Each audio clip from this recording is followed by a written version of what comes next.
Okay. Okay, we are live right now.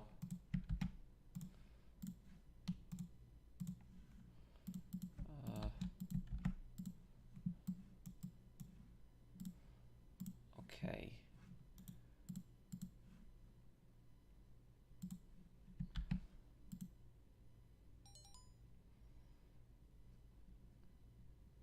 Okay, here we go.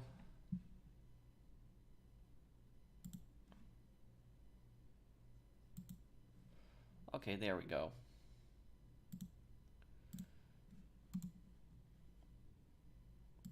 We are live right now. Hello, how are you guys? Hey everyone, I hope everyone's having a great day today.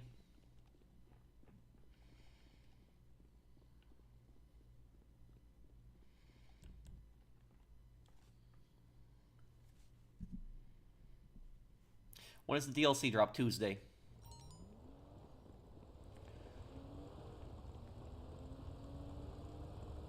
Okay, whoever needs help right now, just help me, send me a message and I'll help you out.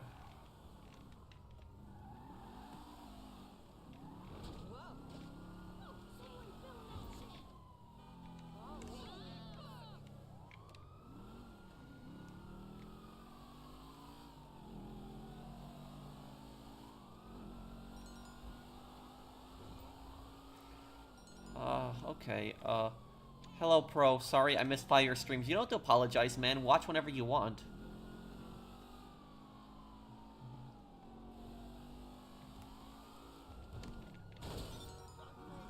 Send me an invite, whoever's ready, and I'll help you out. I did play the original Saints Row, and I played the new one, too.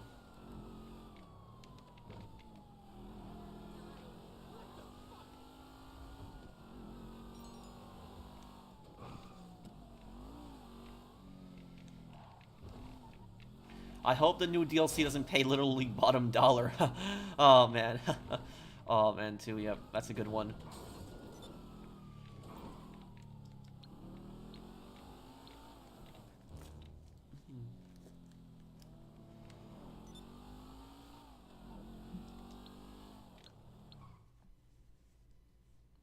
Do bail enforcement really have their own multiple stations as well as police? Not, they don't really have their own stations.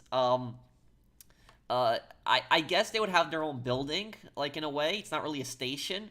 Maybe I guess they would possibly have a jail cell while they're waiting for the police to pick that person up. That's possible, too. Yeah, I'm ready for the DLC.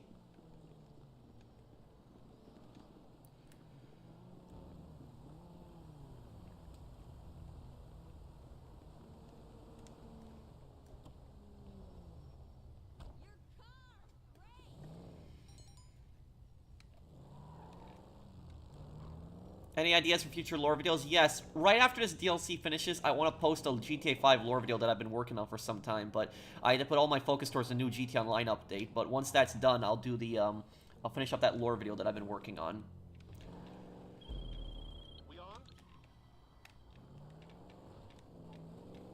Enter a boat, okay.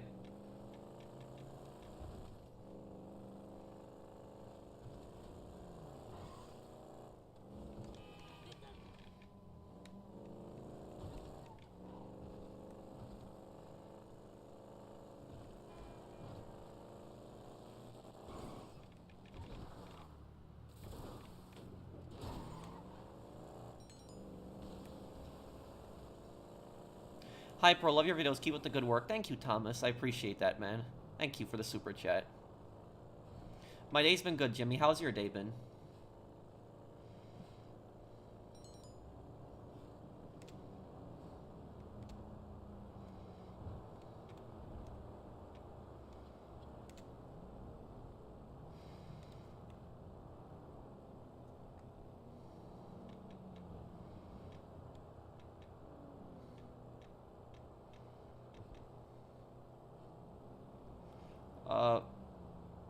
Are you and Gravesite close friends? Gravesite? Who's that?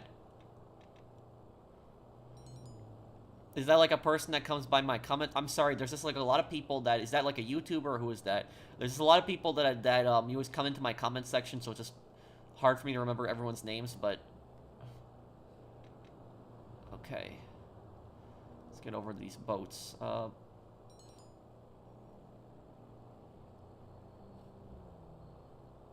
Gravesite is a glitch YouTuber. Oh, he might have come by my comment section then, sometimes, but I don't really know him, no. Pro should have been a bail agent after college and then do YouTube. The thing about that is with my college degree, I probably could have become a bail enforcement agent, actually. That's the funny thing about that.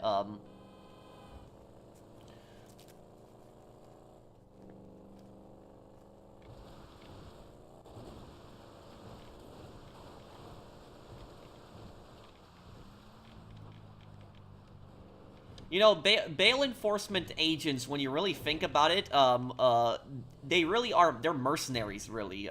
They're mercenary cops, if you really think about it. They're not, you know, they're not actually law enforcement. They're just paid to basically find the person and bring them in. That's basically the whole, backstory behind them.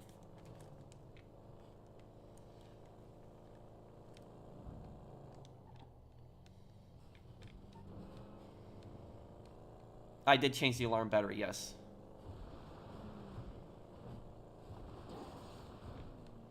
I'll try to have the next LA Noire video up tomorrow.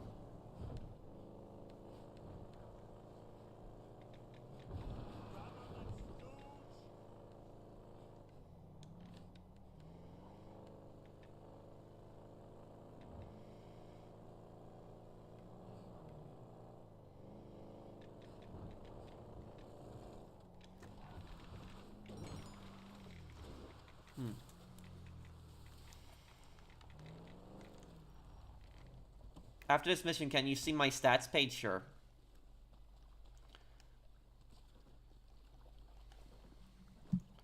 Oh, and I'm loving the bail agent attire. Thank you, Cervix.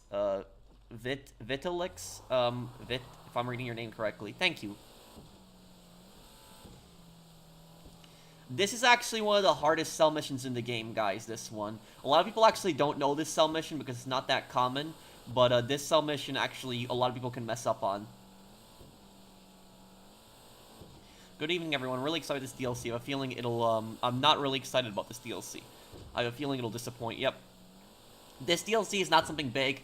If anything, the big DLC is probably going to be the December update, so the winter update. That's probably going to be the big update that we're looking for.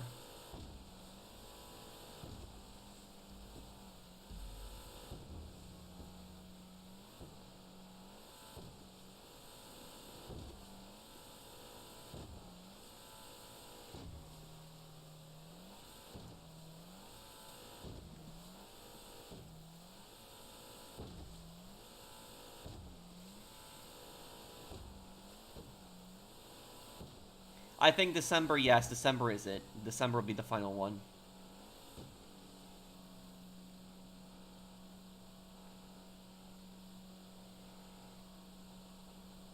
So guys, look at this. This is why this mission is so hard. Just look at this right now.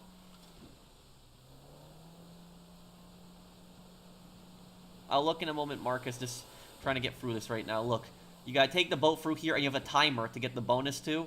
So you have to literally drive the boat through this. Yeah, see this?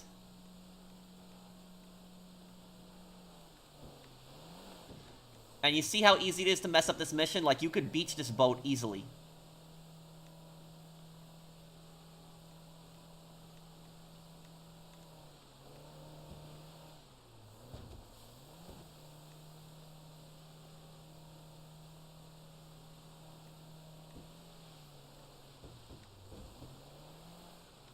Oh, no, no, no, no, no. Damn, I'm not gonna hit the timer now.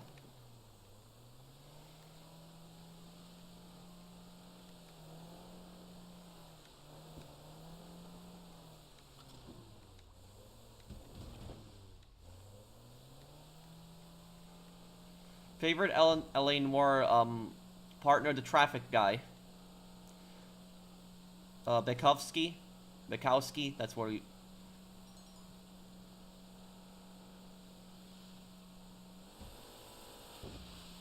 You're going to Hawaii? Okay, you can help me this, you can help me this week.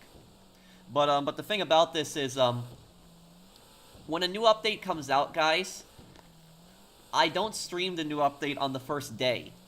I actually streamed the new update on, I streamed the new update on the second day. The first day I dedicate to just making videos, but...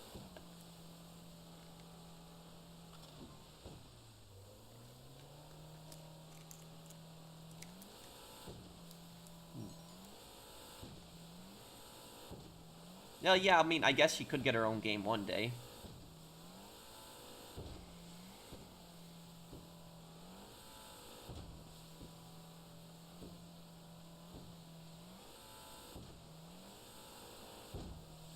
Is the vest real or fake? The vest is actually real.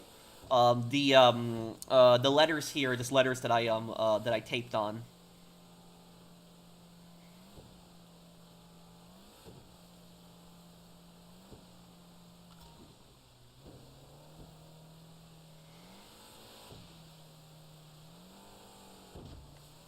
What people don't know is that most of the military vests that I wear on like playthroughs are real. That's what a lot of people don't know. Most of them are real.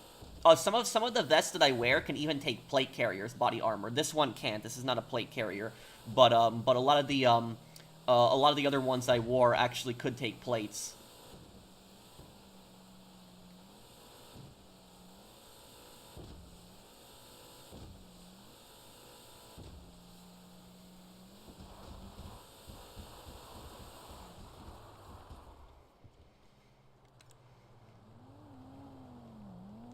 Hey, Pro, I heard your childhood game is Mercenaries Playground Destruction. I've tried it, and it's really awesome. And I'm going to do a playthrough of it one day again.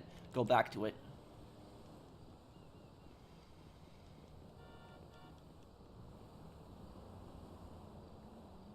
I don't talk politics on the channel, Pelican.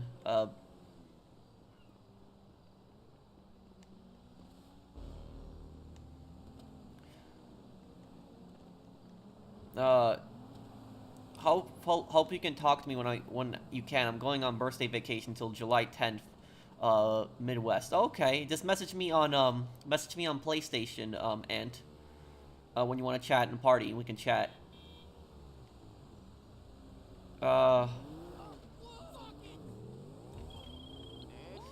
Not really.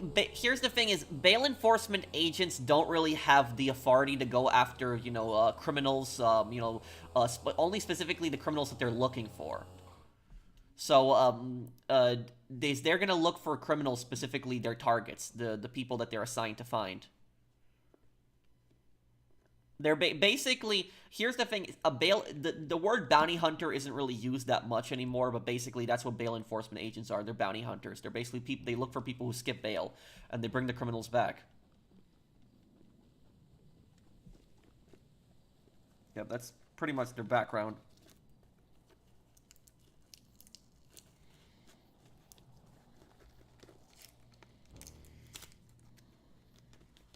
I want to make sure my letters are all even here. My most expensive cosplay, well, my most expensive cosplay is technically a cosplay that I haven't even worn yet. But it's a cosplay that I want to get for a Fallout New Vegas playthrough one day. That one is gonna be a bit probably the most expensive one, but the most expensive one that I've worn on videos is probably the Watch Dogs one, the one that you're actually seeing me play Watch Dogs with right now. The jacket and the hat and the bandana mask. That is probably the most expensive. It's like somewhere around $200, I think, for that. I'm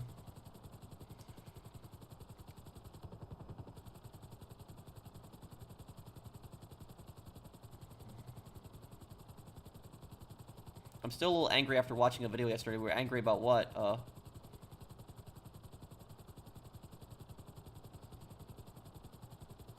New Watch Dogs video will be tomorrow. I'm sorry, I've just been so busy. Oh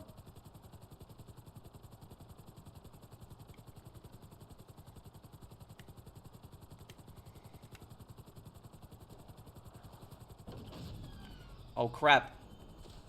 Oh, I cannot believe I just survived that. Okay, yep. I cannot believe I survived that just now. That's ridiculous. You ever heard of Dog the Bounty Hunter? I did, yes. I used to watch some of his episodes when I was a kid.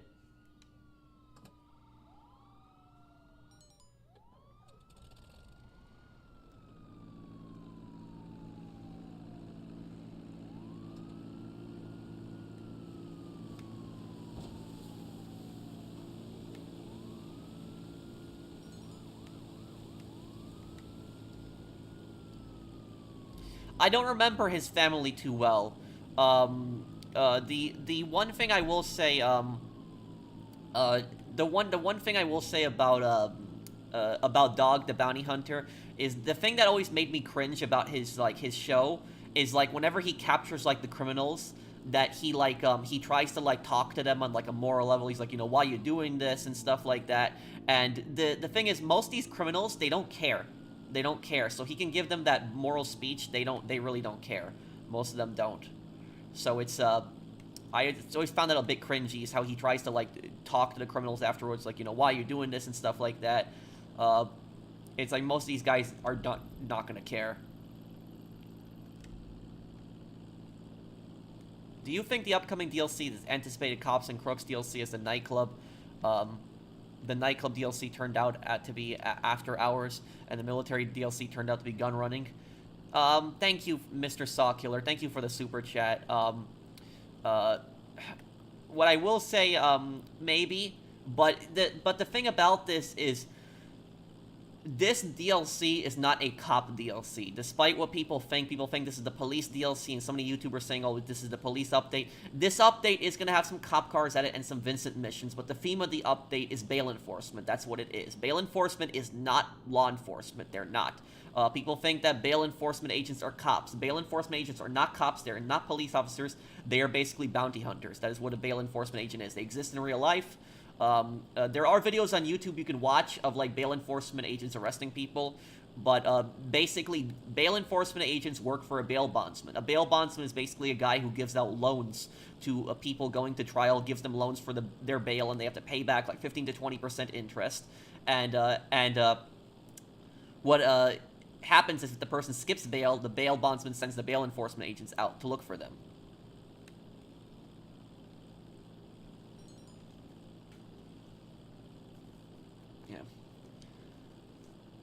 Before this update comes out, I gotta make sure my letters are just like stuck on better.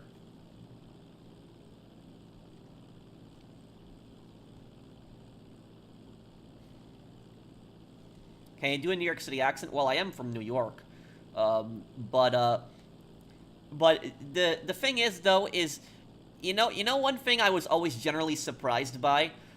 I was generally surprised by that I never developed like a full New York accent. I'm generally surprised by that I never like talked like that, because I grew up around a lot of people that had very thick New York accents. So I'm very surprised that I didn't grow up with an accent like that. But I think the reason for it probably is because I probably spoke Polish to my parents at home, and so I probably spoke another language when I was a child, and so that's probably why that accent really didn't develop for me too.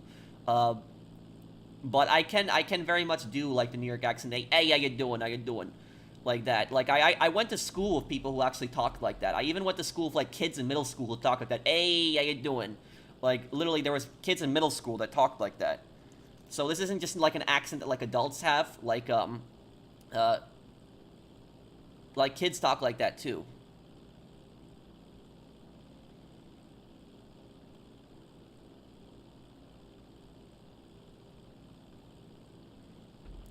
Hey, sorry I'm late. Back from Hangout, joining right now. Okay, Nikki. Thank you for the super chat. Do a southern accent. Boy, what are you doing here, boy? That'd be like, kind of like, more of a southern accent.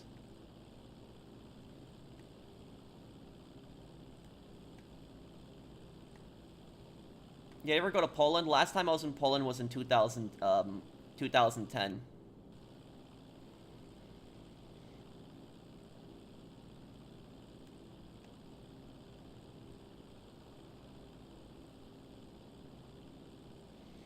Wait, let me try to do a southern accent. You been with Vic again? Don't you deny it? Does anybody know where that's from?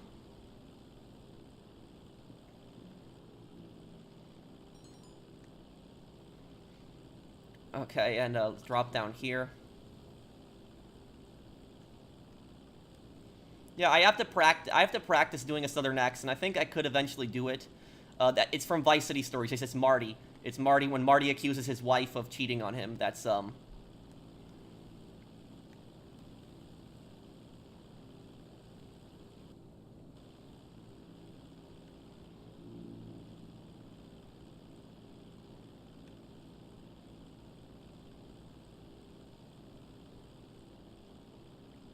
Do you still think the update will be small? Yes, I do, Cooper.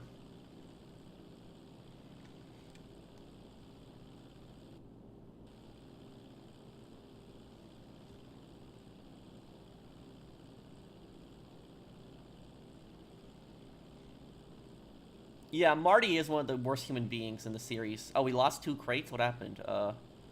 Okay. Let's drop this off here, then.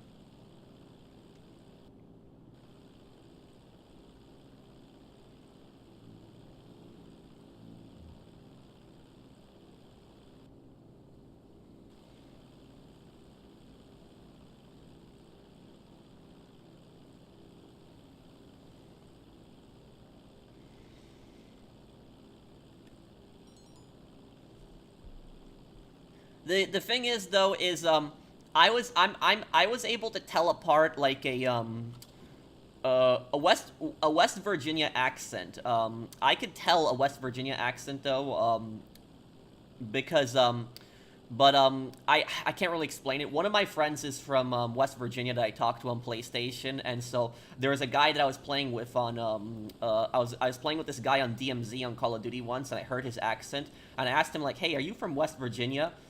Just because of like how he was talking, and he said he's like no, I'm from New Jersey, and I'm like, oh, okay, and then he later he said no, I'm from Virginia. I was just joking. So I was close.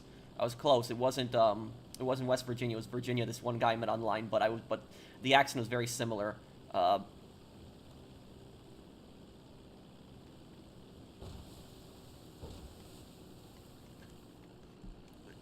Fallout 76 actually is not that bad of a game anymore. It's actually a pretty good game, and I think that Fallout 76 is gonna be worth replaying when they let you play as a ghoul. I think that's gonna be really interesting.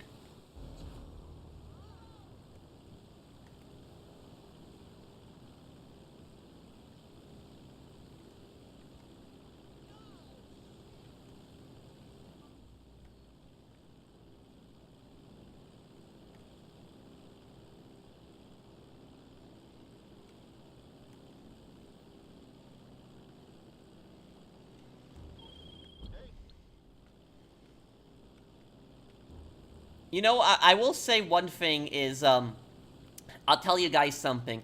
I'm a really big lore guy, not just in GTA, but just stories and games in general. I just follow the lore of stories, and so like when a game series like violates its own lore, I get really pissed when that happens. And so I don't mind playing as like a ghoul in Fallout 76. I actually think it's cool. But one thing I'm really scared of. Do you know what I'm scared of?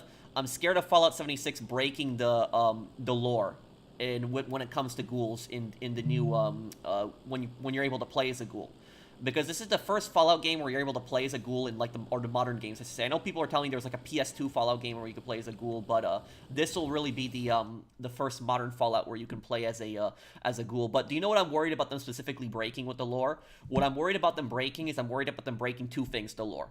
The first thing I'm worried about them breaking is I'm worried about them creating a cure for ghoulification. That's what I'm worried about them doing, because there is no cure for ghoulification. There's no cure for it. You cannot cure being a ghoul. There's a cure for super mutants, depends on the strain, but there is no cure for ghouls. There's none. And so there's if they like create some like ridiculous drug or something like that, where you take it and you stop being a ghoul, that's gonna be one of the stupidest things ever, and I really hope they don't do that. If anything, the one thing they should do is if you stop being like if you want to stop being a ghoul, you have to die. That's what they should do. Like your character dies and then you respawn or something like that. That would at least make sense, because you're dead. It's you respawn. But if they do it where you can just cure it whenever you want, that's gonna be stupid. Because even if that is the case that they cure it, what's gonna happen is, just think about this, guys, that Fallout 76 takes place about 25 years after the Atomic War. So if they add a cure for ghoulification, then that would have spread across the Virginia, like, Appalachian, like, you know, region, and it would have, like, gone everywhere that there was, like, a cure for ghoulification. People would have poured into, like, West Virginia wanting to cure themselves of being ghouls. So there's, like, there's no way that, like, they better not do, like, some kind of cure or something like that. That's gonna be stupid if they do it.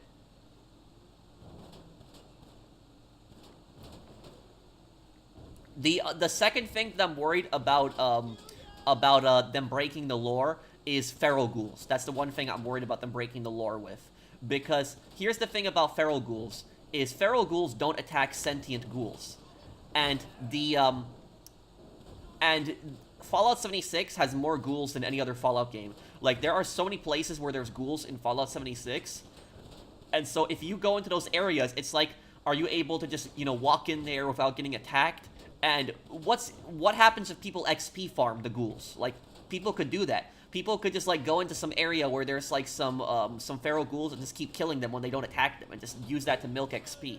So I could see about, like, some, like, it breaking the lore. I could definitely see that happening. So I'm worried about how they'll do it.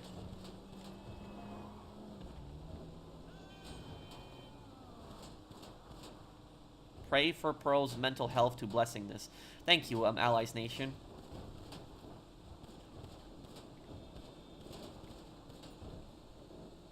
What do you think about the state GTA Online is on PC? Oh, it's terrible, Shadow. It's absolutely, Shadow Eater, it's terrible. The amount of modders I would never play on PC. I'm also going to stream the DLC on June 25th from 1 p.m. to 4 p.m. Watch if you want, and you don't need to super chat. Watch for free. Okay. I'll probably come by for a little bit too, Nikki.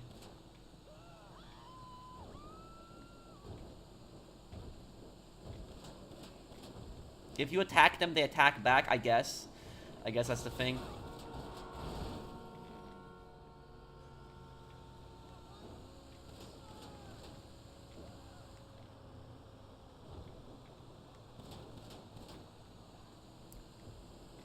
But do you know what I really want? I really want the ability to play as a super mutant. I'd really like to be able to play as, like, a super mutant versus playing as a ghoul. Ghoul, I think, is cool too, but I really hope that they eventually add a playable super mutant, because I think that would be the best if they did that. I think that would be really cool. Because I can already imagine, like, the pros and the cons of it. Like, if you play as a ghoul, I can imagine that you will be, you know, immune to radiation. You know, certain factions like the Brotherhood aren't going to interact with you. You're going to lose charisma. You will, feral ghouls won't attack you. You don't really have to eat or sleep as a ghoul. So, you know, there are, you know, pros and cons. And then, like, a super mutant, like, probably the pros of a super mutant would probably be, like, max melee damage, like, you know, max strength. The max strength alone for the super mutant would probably be worth it, just to carry weight. And the, you know, the cons would probably be lower intelligence. That probably would be, like, less accuracy. That's probably would be the, that's probably what would be the cons for playing as a super mutant. Playable as a synth? Well, here's the thing. If you played as a synth, there really wouldn't be any difference between playing as a human. Really wouldn't, because synths mimic humans so well, there would really be no difference. The only difference would be that maybe you don't have to eat or sleep, because I don't think synths have to eat or sleep, so maybe that's the only difference that you would have. But other than that, their combat, their intelligence would be the same. So there's really no difference. If anything, playing as a cyborg would maybe be different. Like, if you have, like, specific cybernetic parts in you, like, that, like, maybe give you an accuracy boost or, like, an intelligence boost, like, stuff like that, that might be different than playing as, like, a synth.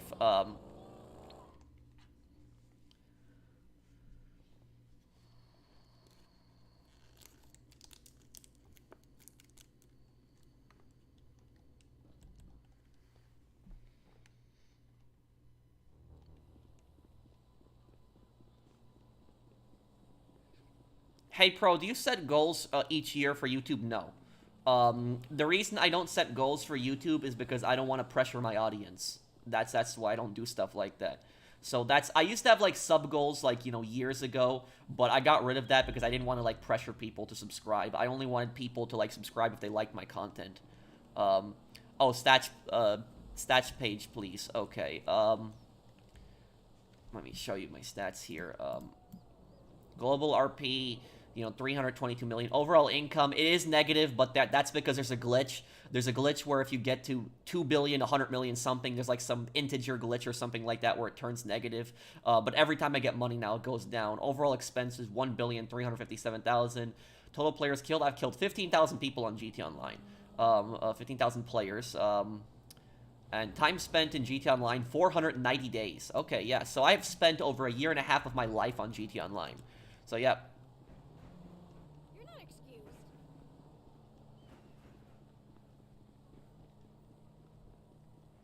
Okay.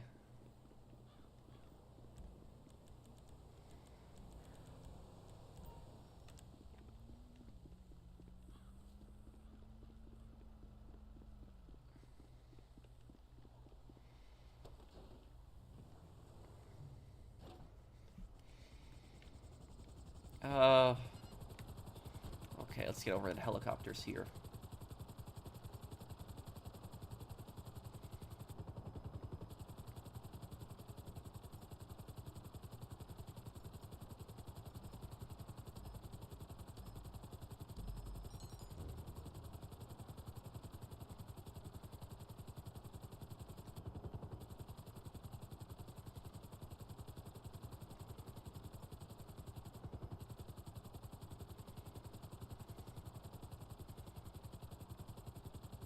Do you know there's an arcade port of GTA San Andreas?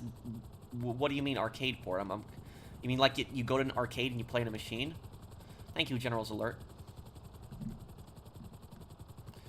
Thoughts on ghoul lore in the Fallout show?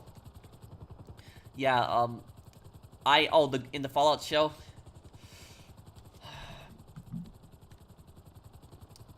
I don't know how to feel about the drug, honestly. I thought the drug was a bit weird. I will say though, the one thing, do you know what the two things I didn't like the most about the Fallout TV show? Do you know what I didn't like? The two most things? The two things that I really didn't like about the Fallout show is, the first thing I didn't like is I didn't like how the power armor had like voice changers, where their voice would get like all like, you know, it would like really deep.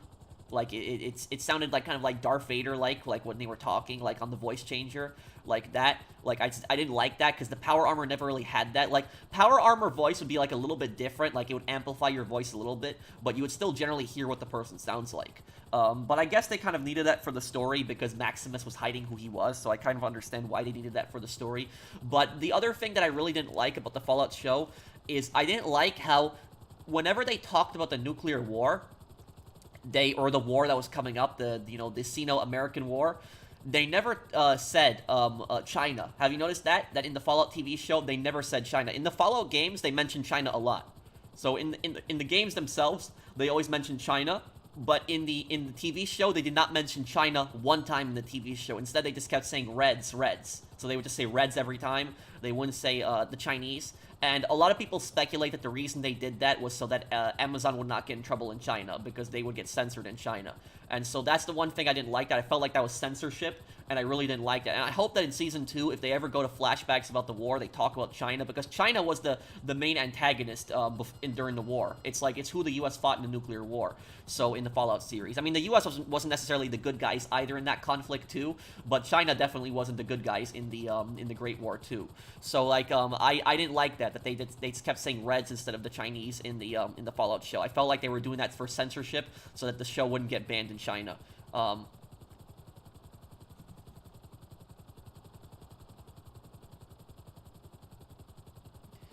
Say in the future, Rockstar has remade all their cities in HD and needs to make an entirely new one. What would it be based on? Detroit, Chicago, Philly, Seattle, or something else? What would you want to see? I would like to see Chicago. Probably Chicago in a future GTA game. But if they don't do Chicago, why don't they... And they kind of already have Detroit. Detroit is Carcer City. So that's really Detroit. What I would say... is, why don't they do, like, a city in a different country? Like, you know, why don't they do London, for example? They could do London. That might be an interesting place to do.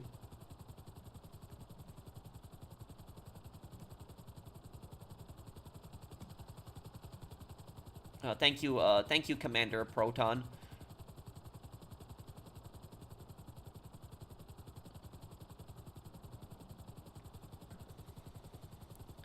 Suppose you're a criminal and you plan on robbing a jewelry store. What are the 3 most important things you need to look out for? And I mean 3. Well, I'm not gonna suppose that I'm a criminal, but I will say is that intelligent criminals, what they look for specifically. Um, Criminals are going to scope out a store, so when you see that in movies, when criminals scope out a store, that does happen. They go to a store, they just pretend to be a customer, shop. Maybe they'll even buy something to draw less suspicion to themselves. But the most unrealistic thing that I saw in GTA 5 was that Michael, like, cased out the jewelry store. He pretended to come back, he never bought anything, and then he left. Like, he would have been a prime suspect. In real life, he would have been a prime suspect if this guy had, like, come into the store, like, one day beforehand. And then the next, he said he would come back, he never bought anything, and then the next day, is the store got robbed. So that's what I thought was really unrealistic, is criminals will, like, case a store, a place that they want to rob, but they will not do it, like, one day beforehand. They'll actually do it, like, months beforehand, like, even, like, maybe half a year, maybe, like, even a year before the actual robbery happens. And the reason they do that is because if somebody came in like half a year ago and just like looked around, pretended to shop, nobody is going to remember them. And the other thing is that the camera footage is probably going to get deleted because like most cameras, I think they hold footage for like 30 to 60 days. I think that's what it is. So they're not going to have footage from like half a year ago to a year ago. So that's why I would say they do case places out, but it's not like, one day beforehand like you saw in like GTA 5 with the jewelry store, Michael walking in the next day, because he would get caught really quick. That would not be, the second thing is criminals are going to look for security in the store when they're there. They're going to see cameras, possible alarms, guards. And the other thing that criminals are going to assess is they're going to assess the risk factor. They're going to assess, is the robbery going to be worth it? Because what they're going to look for is they're going to look at, like, how do I get out of this store? How do I escape? What is the best route to get out of here for? How quickly do I have to get out of this store afterwards? Like, stuff like that. What's the punishment if I get caught? Like, stuff like that. So they're going to assess, is the reward greater than risk than the punishment? So they're going to look at that. They're going to analyze that, and they're going to assess basically stuff like that.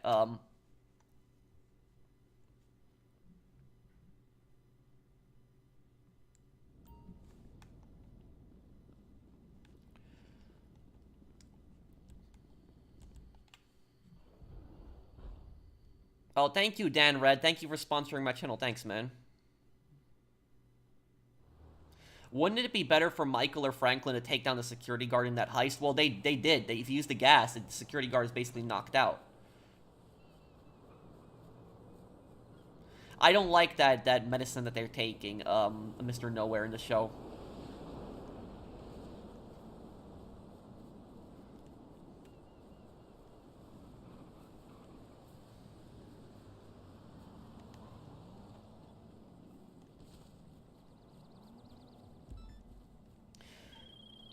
My favorite fictional gang, that's easy. My favorite fictional gang is the Saints in Saints Row 1 and 2. That's my favorite fictional gang in the game. So my favorite fictional criminal group is the Saints. If you want to know my favorite gang in the GTA series, who would it be?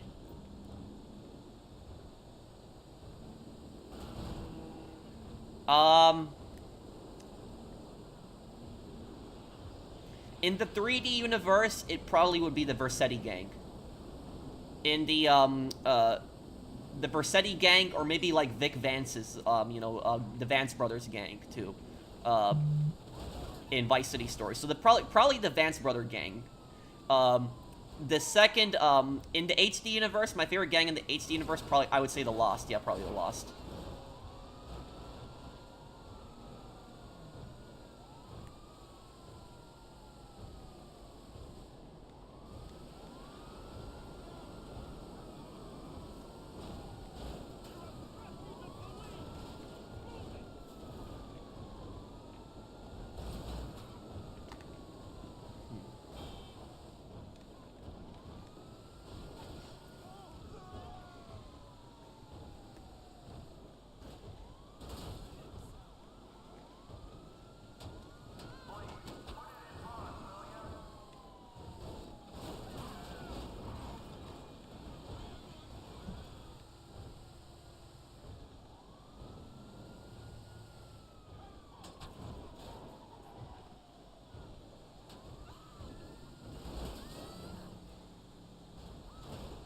Yeah, I actually did a poll, and I asked people, like, what gang was, like, the most ill-treated by Rockstar. Like, what gang did Rockstar mess up the most when designing in the GTA games, and The Lost actually won that poll. It was, like, 80% of people voted as, like, The Lost being the gang that, like, Rockstar messed up the lore on the most. Uh,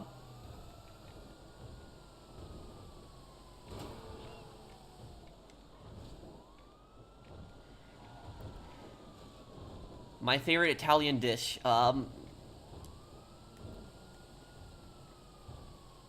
would say probably Italian subs, like the sandwiches, like the long bread sandwiches. Yeah, probably that. I mean, technically it is an Italian dish.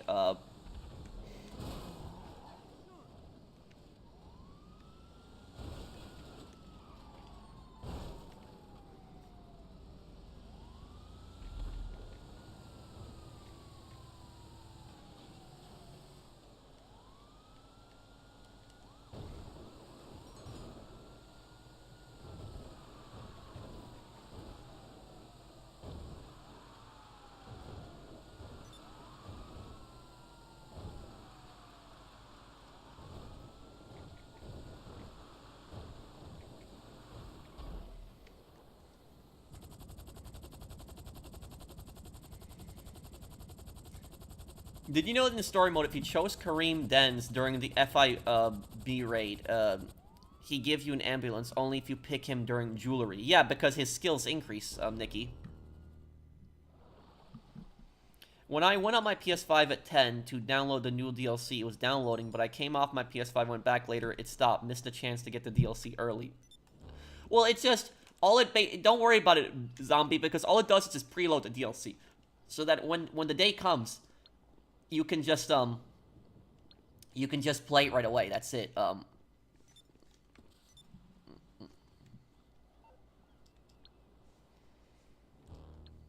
You don't like pizza? I do like pizza, but pizza is just such a well-known food that I just don't want to that I don't want to like say that as technically an Italian dish because it's just like such a well-known food. So like I would say Italian subs are probably my favorite. Pizza, when you really think about it, pizza is probably the most common food in the world, isn't it? I think it is, isn't it? Like it's the most common food all across the world is pizza. Because it's like pizza almost every single country you go to. Africa, Europe, Asia, North America, South America, you'll find pizza everywhere. Like everywhere. Maybe like the only place you won't find pizza in is like North Korea. It's like literally, it's like everywhere.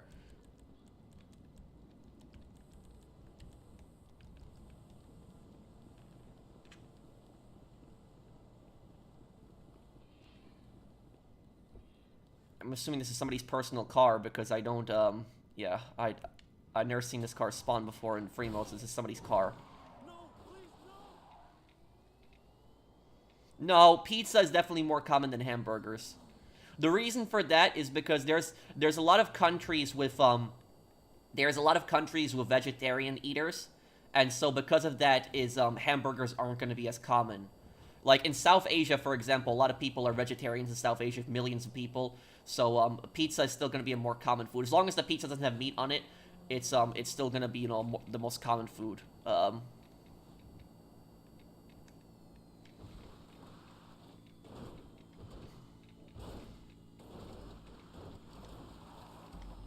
So what's the point of choosing the higher gunmen when cheapest gunmen don't die during big score unless it's subtle? Because some of the cheaper heist members will actually mess up during heists and die.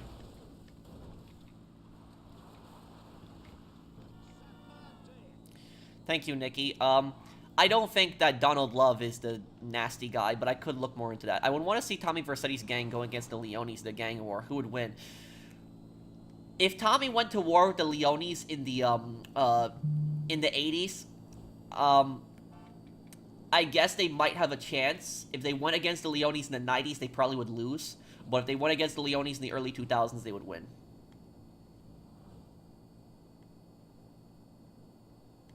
No, I haven't. I still have 2 episodes left, 7 and 8, Mr. Nowhere. I just haven't had time to watch them because I'm doing like 5 playthroughs at once and also the GTA update. But once I finish the GTA update, I'll finish it all.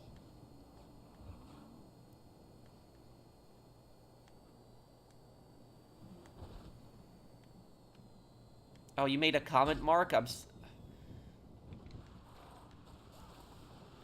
I didn't miss your comment. I just a lot of people that are just commenting. Mark, can you please post your comment again, and I'll look for it.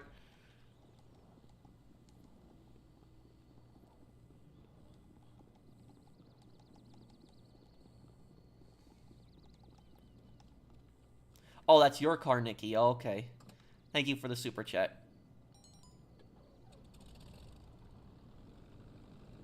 Did Mario become underboss after Lance betrayed Mario? I said, Mario, take it easy. I remember that too. That in Vice City.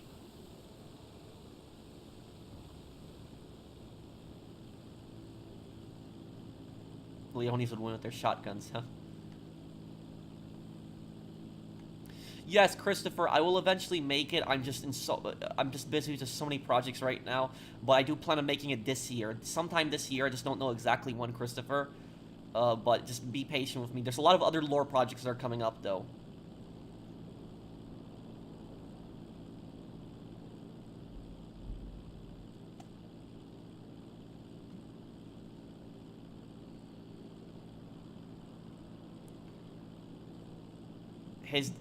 It's Pat Plays is trying to reply to me. Hang on a second.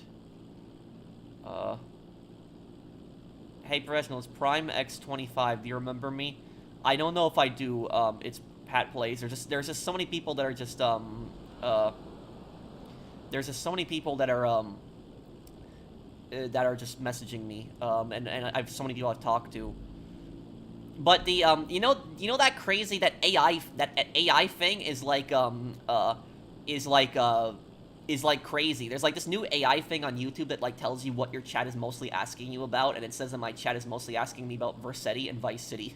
It's just yeah, so it's well,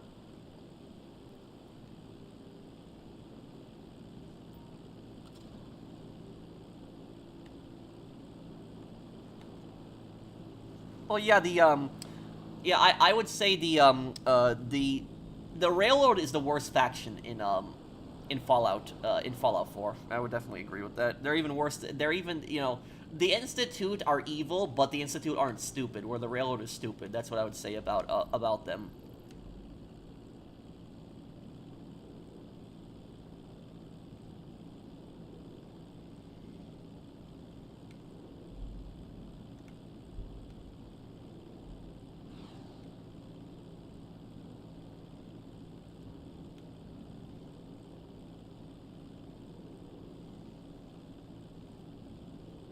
The most dangerous GTA protagonist? Easy. Claude.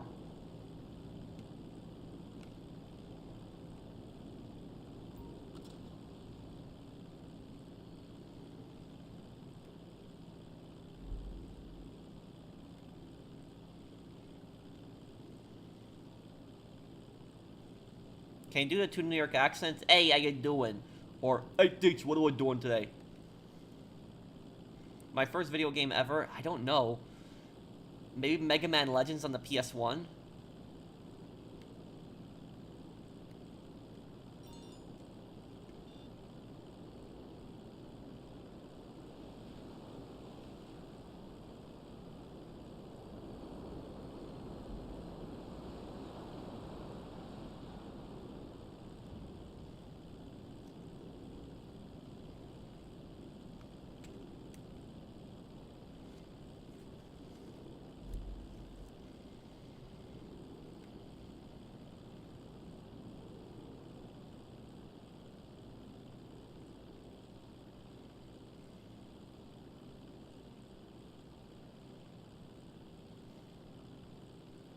You want to add me on PSN? Well, I probably could. I would just have to do it after the stream. Not really, not really get creeped out about San Fierro.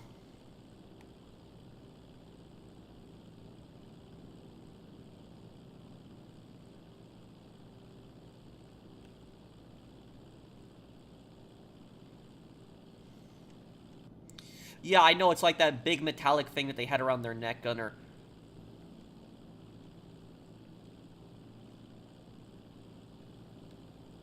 Those guys were, ruthless.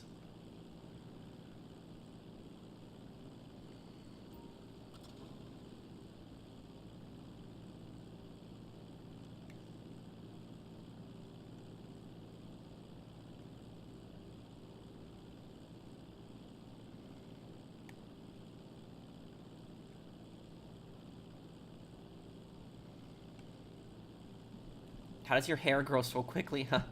Well, I guess it's the same. It's the same reason people think that I'm a lot younger than I am. Like I am. I'm 30 years old, but people think that I'm like in my early 20s when I'm 30.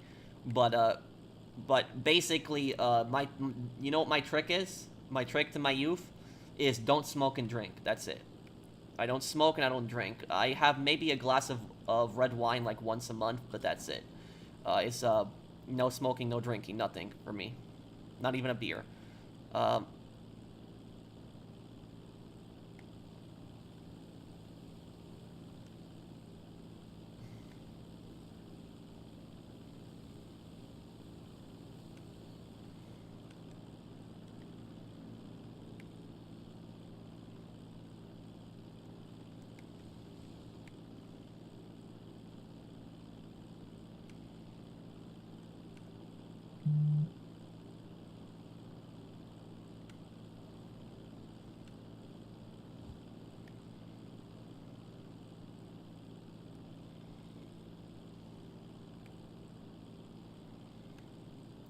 My father never went to bars. My father would just like buy packs of beer. That's like what he did. My father wasn't a heavy drinker, but that was like he would never go to bars. He would just buy like beer packs.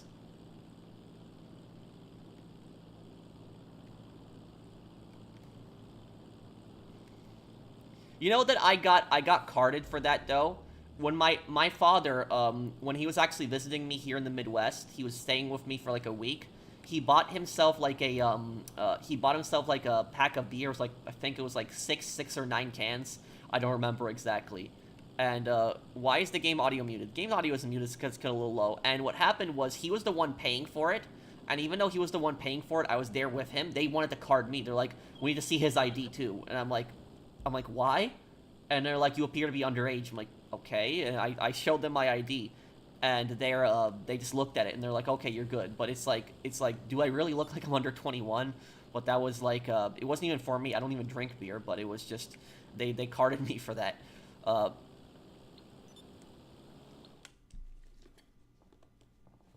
Fun fact, the plot of New Vegas with the NCR Legion War was the story of the cancelled Fallout 4 by Interplay if Van Buren wasn't cancelled. Oh. I didn't know that, Mr. Nowhere.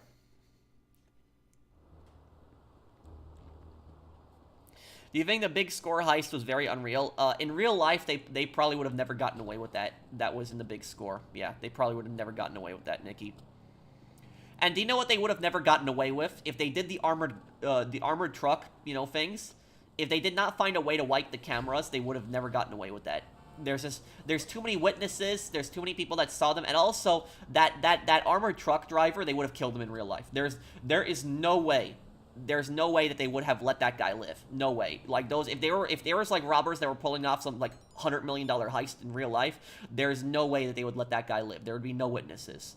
So like so a lot of times robbers kill witnesses. People don't know that they're not just like if they're especially if they're not wearing masks, they're gonna kill everyone that's possibly involved. And a lot of times robbers are gonna end up killing a lot of they're gonna betray each other a lot of times and kill each other after the heist.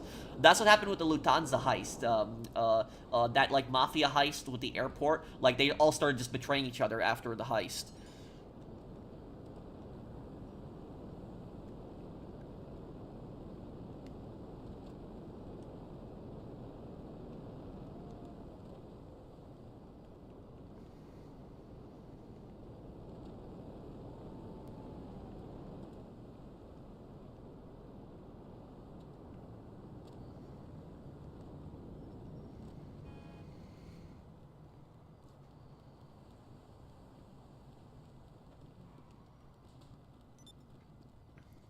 One thing I don't think anyone ever asked, if you did change your mind and become part of law enforcement, how did the danger and revenge not scare the hell out of you, unless it did?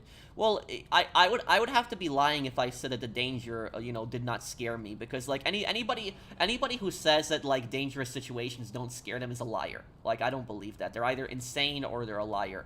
But I would say is the number one reason I didn't end up becoming a cop, it's not the dangerous part, that's the number one reason. It's because I was doing really well on YouTube, and I didn't feel the need to to be a police officer. But also it was because the public treats so many police officers like, just badly. Like, just the public is just not nice to a lot of police officers, and there's like stereotypes of police officers. They treat police officers like crap. And look, I get it that there's bad cops out there, but the vast majority of cops are just good people that just, want to help their communities. And it's the lack of respect, I would say, for law enforcement. That's probably the number one reason that I didn't end up becoming a police officer. Because, like, there are stores that you go to that will deny you if you're a cop. That actually happens. Like, if you just go on YouTube and just look up, like, cops denied from coffee shops, and there's, like, several videos, like, different places where cops go to, like, eat or have, like, a coffee, and they just deny them because they say they're cops. So, like, stuff like this, I would say, does happen. It's like the social media and the social media and just the media in general is just so toxic with this stuff. And some cops had drinks thrown at them. Are you talking about the cops in New York that had the water sprayed at them? Is that who you're talking about? If you're talking about that situation, is a lot of people were wondering why the cops didn't arrest those guys. There was like a couple years ago, there was like cops in some neighborhood in New York, and like what people were doing is they were coming up behind the police officers, and they were like taking jugs of water and just dumping on the cops. So, like, they would come up right behind the cop and like dump a jug of water like right on their face, like right on them, like just completely hose them with water. And what ended up happening is the cops didn't end up arresting anybody; they just walked away. And the thing is, though, is you could very much arrest somebody for that. That is assault. If somebody like throws water at you, that's assault. That is, especially if it's like a ton of water. But I think the cops could have very much arrested those idiots who were doing that. But I think the cops did the right thing by not arresting those people, because the cops were showing that they were the better people by doing that. Like, that they weren't going to resort to that. They weren't going to give them that reaction they wanted, and so they left the area. So I think the cops were probably in the right not to arrest them, because they were just showing those people were shown to be the aggressors, and the cops left there without arresting anybody, showed that they were the scumbags.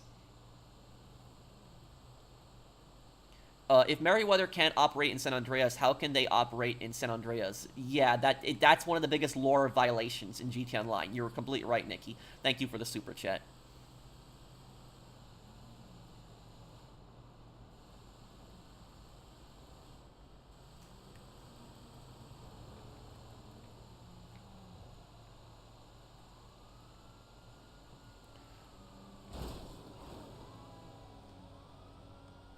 Oh, you do own Titan. Oh, thank you for the super chat.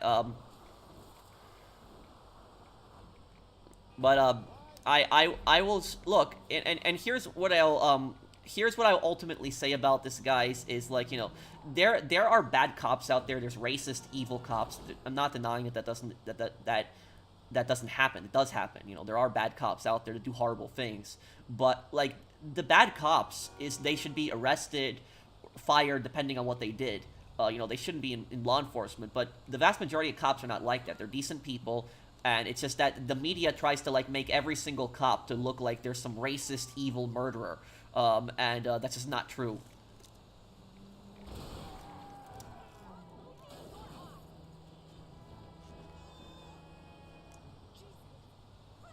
Also, another thing that people don't know is that police officers tend to have actually a high suicide rate.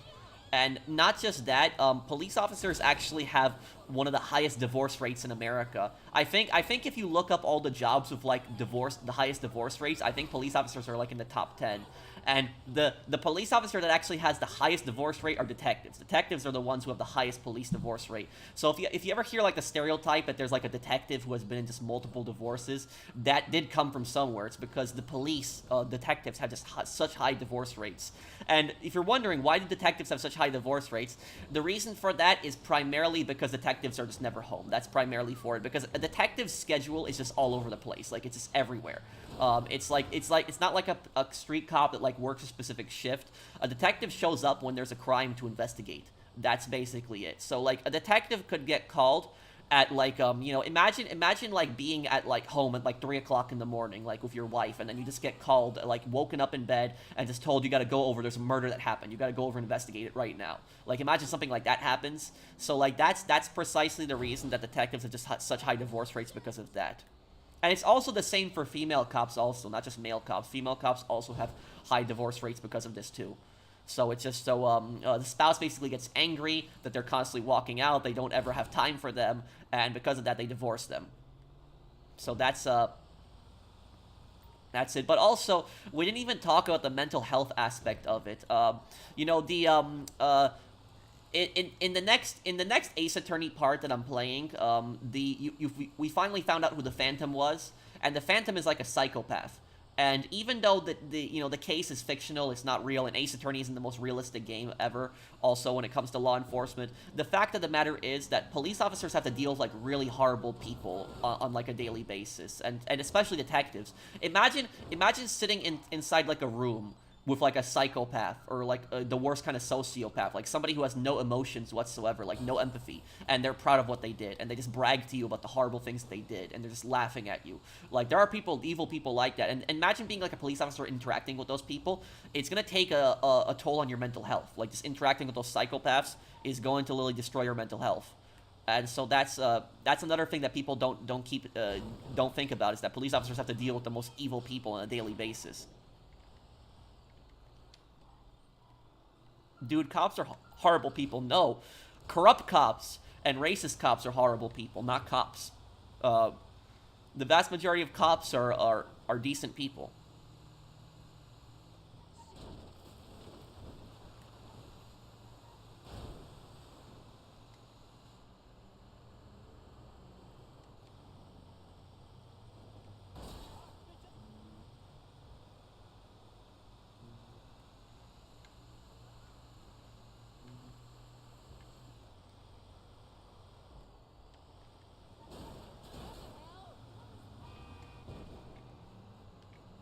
Uh,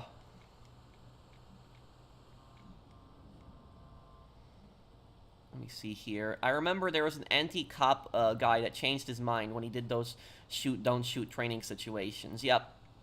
A situation can go like, a situation can go from 0 to 100 when you're a cop really quickly. I remember that, one of my friends, who he's a police officer in Maine, and, he's originally from New York. He moved to Maine. He became a police officer. He was telling me this story about how he went to a school. I don't remember if the school was an elementary school or a high school, what it was. It was just some kind of public school. And basically, he was just on patrol. He happened to stop by the school, was just walking around it. I don't know if he entered the building. I think he was like just walking around the parking lot and stuff like that. And he told me that the principal came out and was just being like really toxic to him, and was basically like saying like, "What are you doing here?" Like, you know, stuff like that. And just saying like, "Oh, we don't need you here. We don't want you here. We don't want any police here." Stuff like that. So, like, literally the principal just chased him off. He wasn't there to harass anybody. He was just there just on his patrol. He decided to stop by when he works in a small town, and so he decided to stop by the school to make sure that everything was okay. And like the principal was just like some anti-cop principal who just like chased him off, and so he ended up leaving. And like, imagine if like something bad happened at that school then, and like the principal just chased like the cop off the school too. So that's so I say it's like that's basically why I don't want to be a police officer. Situations like that, it's like he was just there, just on his patrol, helping people out, and you deal with toxic people just like that. So that's precisely why I never wanted to be a police officer, because of dealing with idiots like that. And so honestly, I don't know how a school principal could be so stupid that would like you would think that like chasing off a cop that was just doing a patrol. Like, I think if it was like a cop that was patrolling around your school, wouldn't you want that? Because you would make you and the faculty and the students feel safe. So it's like whatever with that. Trust in the police the lowest has been 100 years. Yeah, that's true. And the thing is, the police did used to be bad. They did. Like, at the time of LA Noire in the 1940s, most cops were not that good people. Like, there was a lot of really bad cops in that time period. Like, there was good cops, obviously, in the 1940s, too. But there was a lot of really bad cops, too. But, like, it's just... Today, we have just a lot more good cops. There are, you know, evil bad cops that shouldn't be cops. But I personally think that, like, that the public and the media stereotype police so much that they make it seem like every single police officer is the enemy. Thank you, Zombie Fanatic. Al Pacino's in character in Heat, Third Marriage. Was he he's the bank robber, but was he a former cop? I don't know if I seen that movie such a long time ago. Hey, Jackknife. I don't like cops. Well, that's your opinion, dude. It's like, you know, feel how you want to feel, but just know that if you're an American, just know that in this country you have the freedom to hate the police. You have the freedom to insult the police. In America, you can go up and you can insult a cop, as long as you don't as long as you're not assaulting a cop, and you're not, you know, as long as you're not disturbing the peace, you know, you can insult a cop as much as you want. You can, you know, call the cops a piece of crap. You can curse a cop out. You have the freedom to do that in America. Just know there's a lot of countries in the world where you are not allowed to do something like that. You're not allowed to hold those views. But in America, you're allowed to hate the police.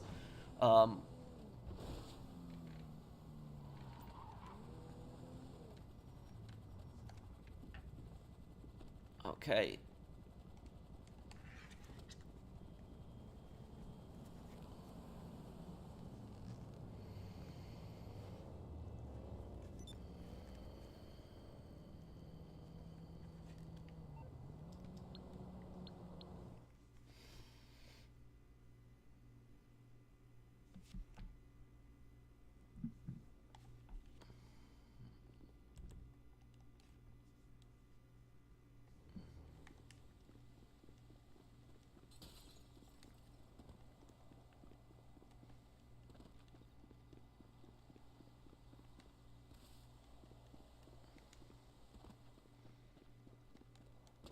Pro, who's your favorite wrestler?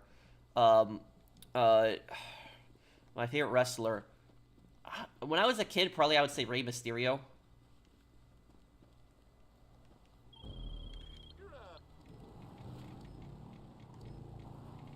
This has nothing to do with GTA. Well, I'll just talk. I talk about generally most of the things on my GTA streams. But if you know if you're gonna ask, I'll answer really anything.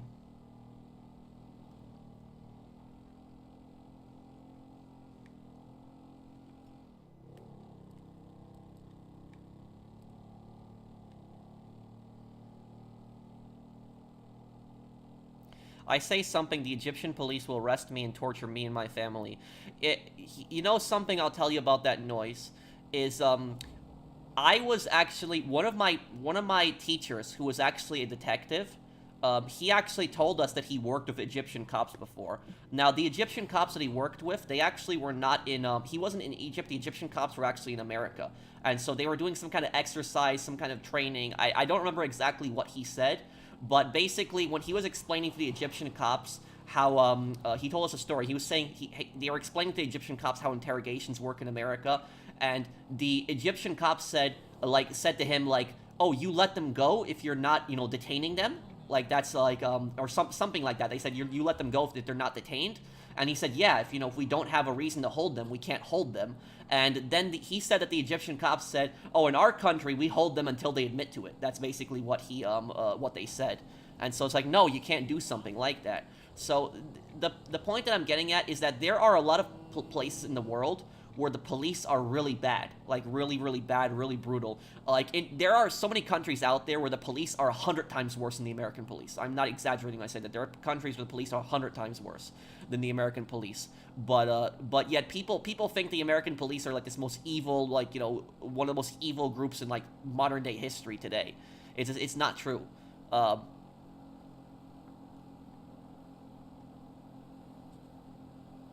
How are cops good people when they kill good and bad people? They're just killers. Well, there's no mistake. There's no co- cops do kill innocent people. It happens. It's a horrible thing. But when a cop kills an innocent person, we hold them responsible. We take them to trial. We hold them responsible. We prosecute them. That's it. But it's like people think that like every single cop is like that out there.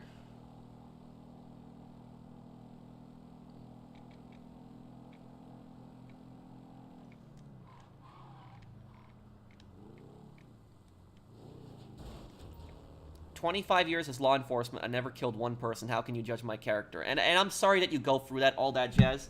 There are a lot of people, unfortunately, out there that just a lot of people out there that they just, I would say, they fall for this propaganda. They fall for this propaganda where they believe that the police are like this evil, force out to get them when it's just not true.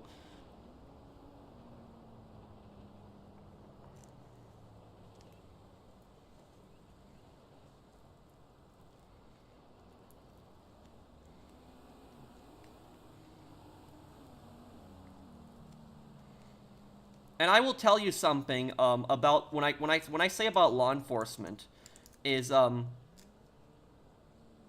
cops are not good people. The sole purpose is to enforce the government's will onto you. No, the the police is if you're talking about police, if you're do you know you are partially correct. You are partially correct when you say cops. The purpose of cops is to enforce the government's will on you. Partially correct. In dictatorships, the cops' goal is to enforce the government's will on you. Not in a place like America. In a place like America, cops are just there to uphold the law. That's it. Not to enforce the government's will on you. So that's so there's a big difference there. But there are what I was trying to get at is there are some police departments out there, or some police units that I would say that are more corrupt than others, or I would say more brutal than others. It's in America, it's the same too. Yeah, and it's not a police fit. It's just my bail enforcement. And I'm sorry about the letters. I'm sorry that the letters keep falling off, guys. I have to yeah, I'm sorry that the letters keep falling off. I have to tape these up when I'm finished with the stream. Make sure this doesn't happen on the next stream like that too. Yeah, I know the E and the N fell off. I'm sorry about that. But here's the thing is, like, the people that hate the police, like, you ask them, like, if you ask them, like, what is the solution? Like, what do you propose to do exactly? And do you know what they always say? They always say, oh, defund the police. That is the solution. Defund the police. Well, I will tell you, if you look at a place like Chicago, for example, in Chicago, since 2019, the amount of police patrols has been cut in half. And to the same people who said that there would be a lot less violence if the police was defunded, let me ask, if anybody knows anything about Chicago, let me ask you this. Has the violent crime rate dropped in the last 5 years since the police have been basically cut in Chicago and the amount of police patrols have been cut? Does anybody know the answer to that? Has violence just stopped in Chicago? Is it now peaceful? Is it a a friendly place to go to? That, like, you don't have to worry about anything bad happening?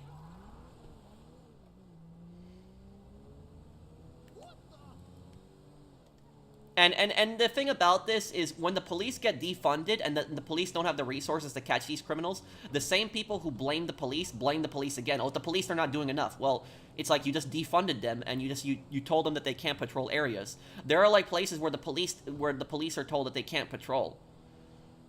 And also, not every part of Chicago is a bad place. I've been to Chicago a few times, but, like, Chicago has a very big gang problem. And one of the reasons that crime is so out of control in Chicago is because the broken windows theory is not being enforced. And what the broken windows theory basically is, it's this idea that if you have, like, a small crime and you don't deal with it, the small crimes eventually, you get more small crimes, and the small crimes become medium crimes get more crimes, and the medium crimes eventually become big crimes. So, like, an example of that is you might have, like, a neighborhood that you have graffiti in it, and the graffiti isn't patched up, the police don't do anything to find out who's doing all the graffiti, and then what happens? You have more graffiti. The police don't do anything about that. Then next step is you got vandalism. People start breaking windows. They start breaking into, stores, breaking into houses. The police don't do anything about that. What's going to happen? Next thing is you're going to have drug dealers. Drug dealers are going to come in. They're going to get people addicted to drugs. People are going to get addicted to drugs. Crime is going to go up even more when people get addicted to drugs. Because what's going to happen is those people are going to start committing crimes to pay for their drug habits. So they're going to start robbing people, breaking into houses to pay for their drugs. And then what's going to happen is that's going to even cause even more violence, because then the drug dealers who are pushing the drugs in the neighborhood are oftentimes backed by gangs. And so now the gangs are going to come into the area, and the gangs are going to fight other gangs for control of that drug territory, and they're going to start killing each other. And that's basically what happened in, like, parts of Chicago, is that exact situation. Is the places were not being enforced, the police were not allowed to, patrol a lot of the areas, broken windows was not being applied, and that's basically how good neighborhoods, go bad. A situation just like that. What you're saying are not facts. Well, I mean, you can look up what I'm saying, and you can see the crime rate in Chicago. You can see the police patrols in Chicago have been cut, and you can check out the crime rate in Chicago. So I don't know what you're saying that I'm saying is not correct, but I'm just saying is you can look up everything that I've said. Last super chat from me today. GTA Logic, store 200 CEO crates in one plane, store 50 boxes of documents in 3 different vehicles. WTF moment, yup. Thank you, Nikki. In my opinion, yes, there are evil cops, but after watching all those body cams videos and seeing their daily lives, they're just people doing their job. Yep.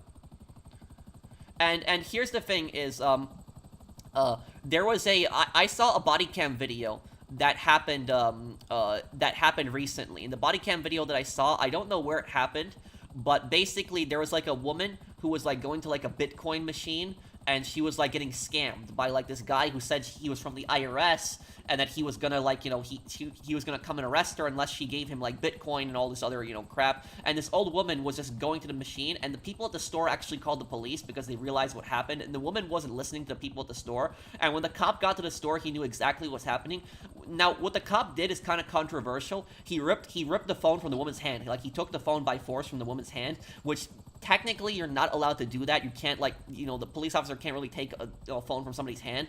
But by doing that, he saved her, because she was like totally convinced that this guy was like legit, and she was like telling the cop, no, I have to send this money, right now. So what the cop did, I guess technically he did break the law by snatching the phone from her hand, but the thing about that is she's not gonna press any charges because of the fact that that he saved her from getting scammed. So that was, so, like, the cop intervened in that situation pretty quickly, and she wasn't listening to him, so I guess it was kind of controversial. He snatched the phone from her, but if he didn't do that, she would have lost, like, $20,000. Like, the scammer wanted, like, 20 grand or something like that, and and when the cop started talking to the scammer on the phone, the scammer was getting, like, really aggressive and saying, like, put her back on the phone, like, you know, stuff like that, and, just, you know, yelling at the cop. And the cop was just basically telling him, you're not going to get this money, you're not going to get this, if you were here, I'd arrest you, stuff like that. So, like, there are good cops out there that, like, because, like, this cop could have just, like, turned around and said, okay, you know, go and get scammed. Like, you know, it's not my problem. He could have just left. But, you know, he intervened in that situation, and he saved that woman from getting scammed, because she was like, oh, I'm not getting scammed, it's fine, when he knew that it was a, scam. Oh, that is a very strange question, Feline. Thank you for the super chat, though. I don't really want to answer hypotheticals like that.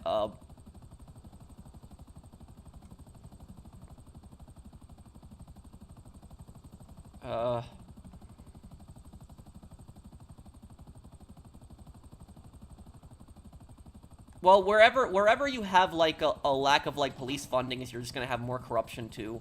Are you a real bail agent? No. It's just for GTA, the GTA update.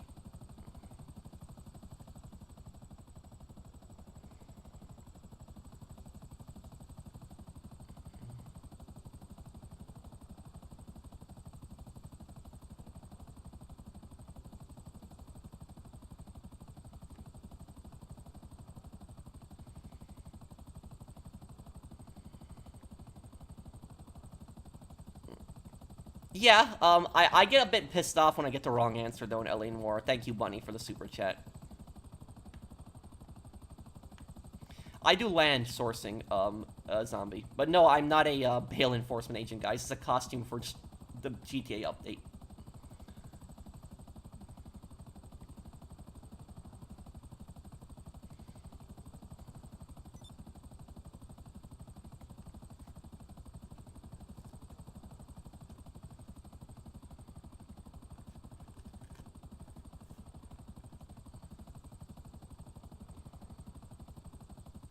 Yeah, I know, I messed up on that. I should fix that. Thank you for telling me. Got it there.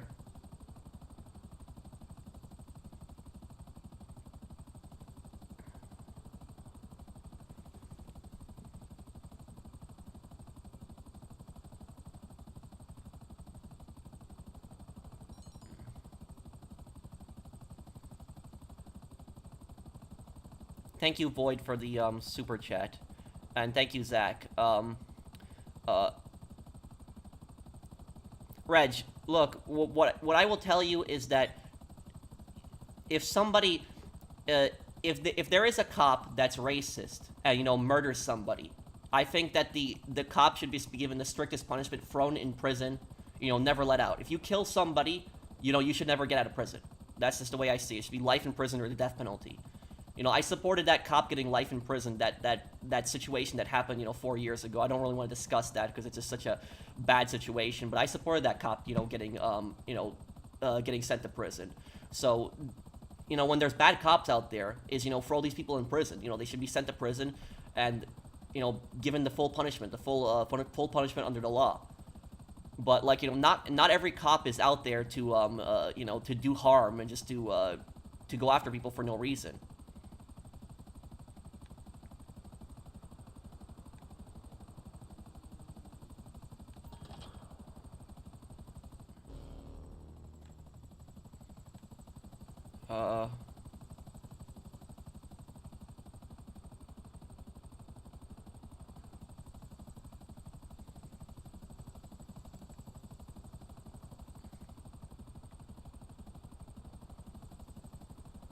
The hangar is worth doing if you got a few friends to help you out and you help them out too.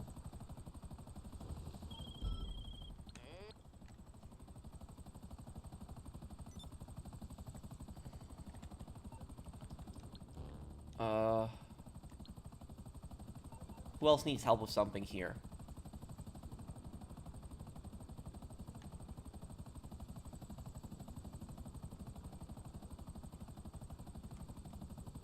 Are the World War II bombings justified, Japan? I'm not gonna, you're talking about the atomic bombings, right? I'm not gonna say whether the atomic bombings were justified or not. The only thing I will say about that is I will say that if the atomic bombings did not happen, more people would have died. That's the only thing I'll say about it. Is if there was a land invasion, that way more people would have died. Much more people. So I'm not saying that the atomic bombings were justified or not justified, but I'm just saying that without them, much more people would have died during an invasion.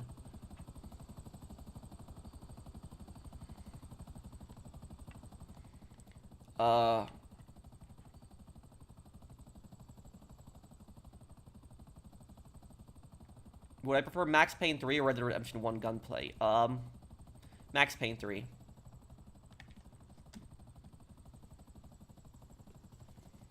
I gotta get these letters, you know, stuck on next time I play. I didn't think these letters would come loose so easily. Like, I gotta,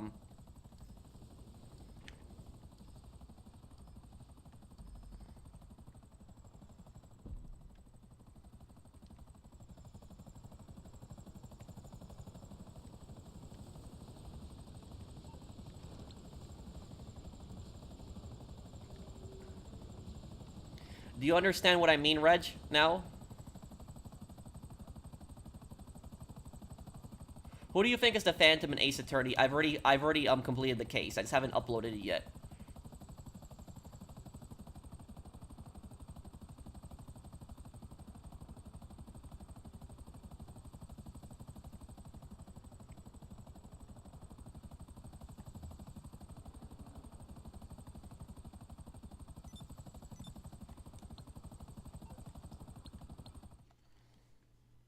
Yeah, I got a new battery for the smoke alarm. Yep.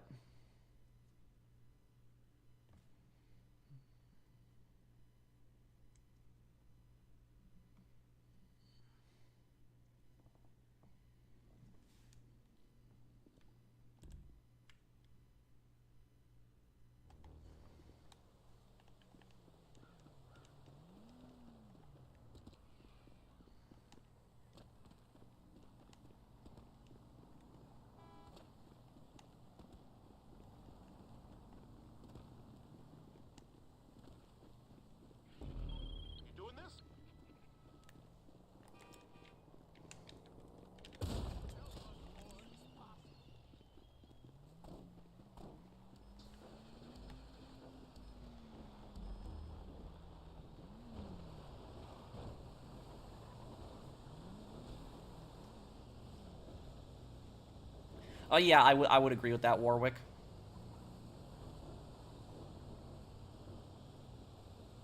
Well, these letters actually have tape underneath them. I just put on some extra tape to reinforce them, but it's not working. So I'll make sure for the next stream to have that ready.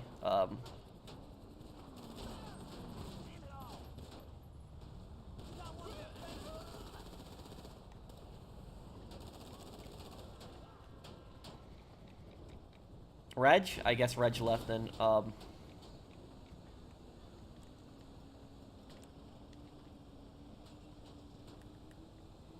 No, I don't want to super glue them because I don't want to just have this vest just for, you know, bail agent written on it.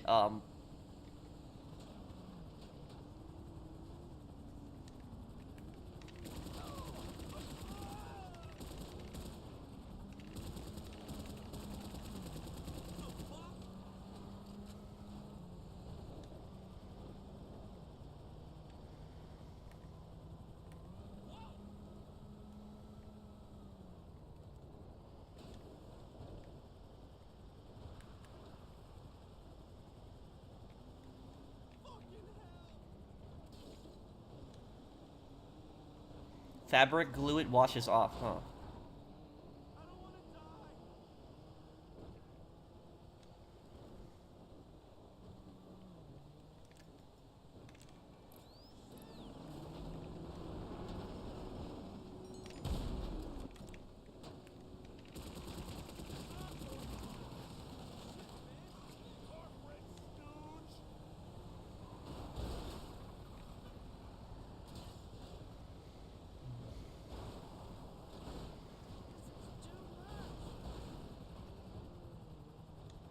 Does what work on smaller vans? You mean like standing up? No, you would get, not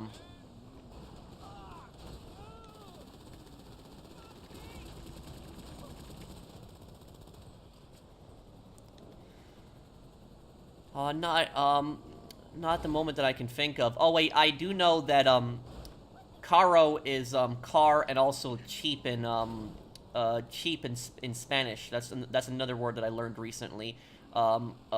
Is it, caro with 2 R's is cheap, and then caro with 1 R is car, right? That's gonna be a little hard to remember that.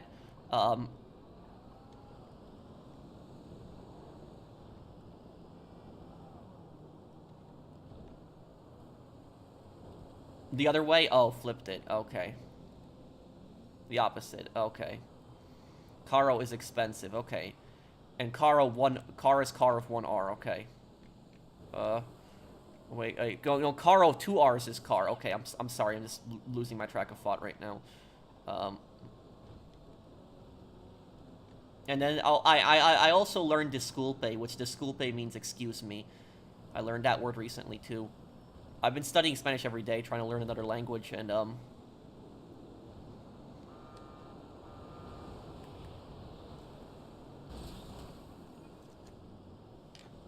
I'm sorry about the letters, guys. This is kind of embarrassing. I gotta get this fixed for like the next stream. I gotta, you know. What was the name of the glue that somebody told me that I could wash it off? Somebody told me there's some glue that I can put this on with and then wash it off easily. What's the name of that glue again? Because like I don't wanna put super glue on this vest because I want to use this vest for other things in the future, but.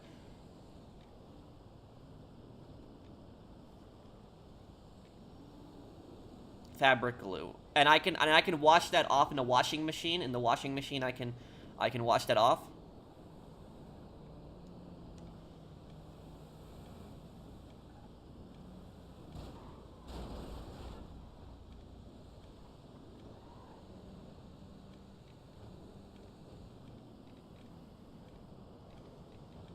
What do you think of people that blow up car meets in GT Online and post it on YouTube? Idiots.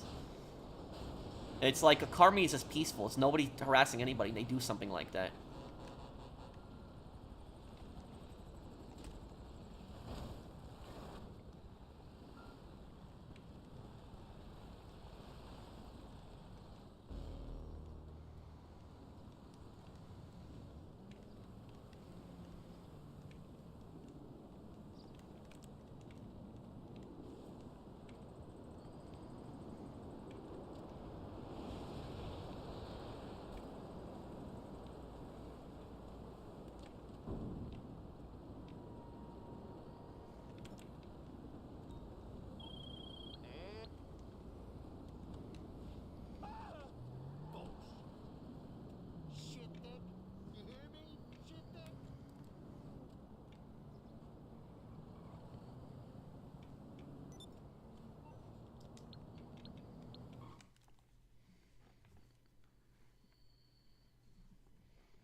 Fabric glue takes hours to dry. And does it come off easily afterwards?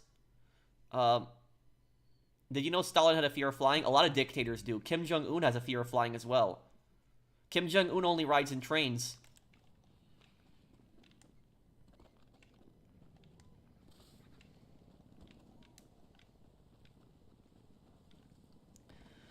Thoughts in the case in 2018, parents giving their autistic kids bleach? What?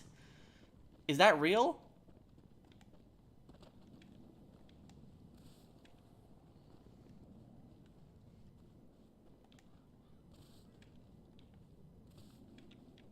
Yeah, Kim Jong-un rarely flies. He mostly takes trains. Like, even when Kim Jong-un went to Vietnam, he took a train. He didn't fly. Uh... Oh, thank you, German Salinas. If I'm pronouncing your name correctly. Thanks, man.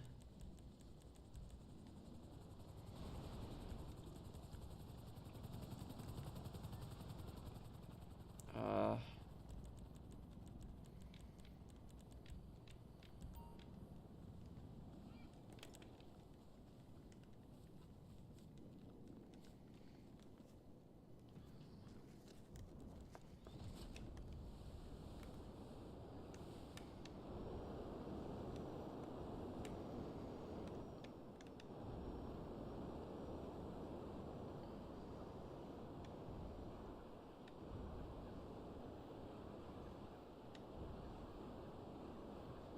Don't trains have a higher accident rate than planes? Yes.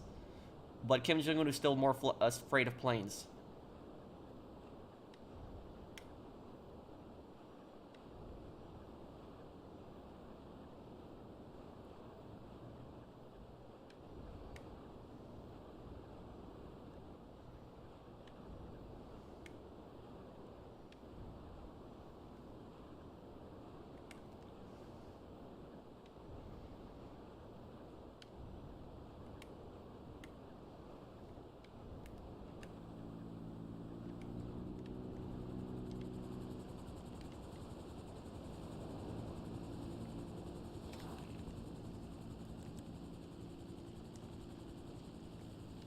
No, I've never been to Arizona.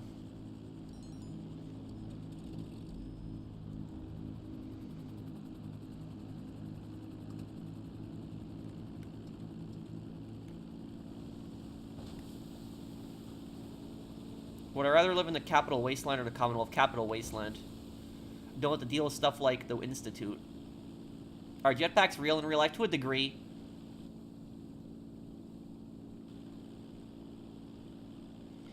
Here's the thing. Here's what I'll say about jetpacks, guys.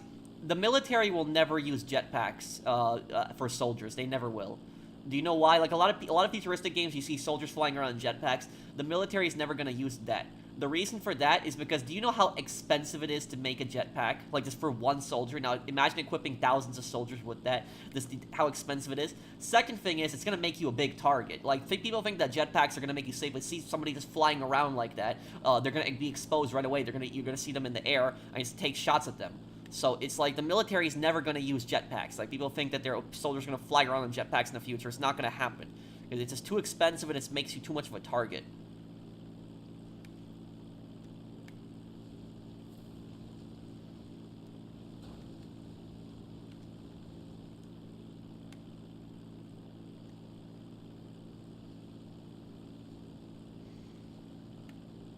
Do you know what is going to be used in future warfare? In future warfare, what's going to be used is smaller drones with machine guns on them. So, like, there's going to be small drones, like you see those little drones that fly around.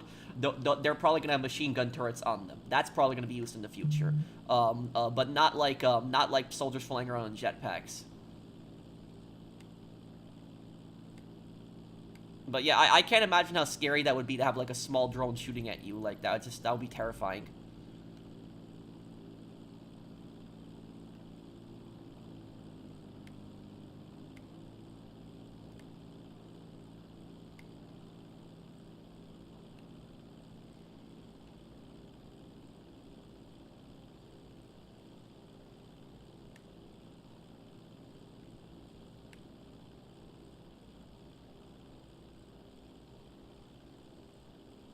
Do I like sunflower seeds? Sure.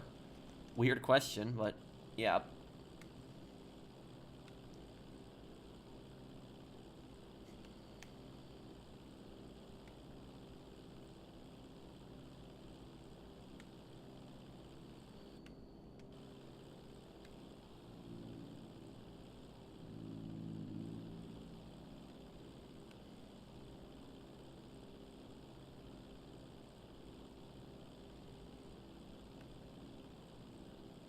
Were balloons used in warfare before in real life? Yes, they were.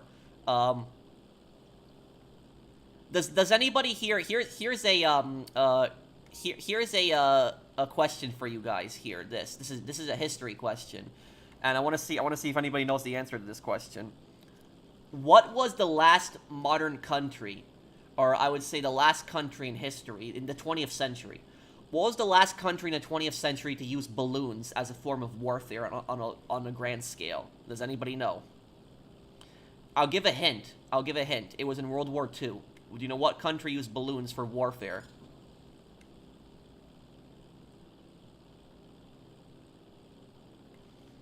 Nope, it was Japan. It was Japan. Um, Japan, when Japan used balloons, we're not talking about like a blimp where people go up into it. We're talking about thousands of balloons. What Japan did was Japan took thousands of balloons that were armed with some like flammable explosive material, and when the balloons would touch something, they would explode. And so Japan took thousands of these balloons and just sent them towards the US. When I say the US, I'm not talking about Hawaii. I'm talking about, like, the West Coast. Like, they literally sent these all across the entire Pacific Ocean directly towards the West Coast, like, towards California and stuff like that. These balloons that would just explode. Now, the thing is, like, 99% of these balloons fell in the ocean. They never got to the US. Only one of the balloons actually killed somebody. There was actually a family having a picnic. I think it was in Oregon. And, like, a Japanese balloon actually flew up to them and blew them up. And that was like the only casualty from one of those Japanese balloons. So that was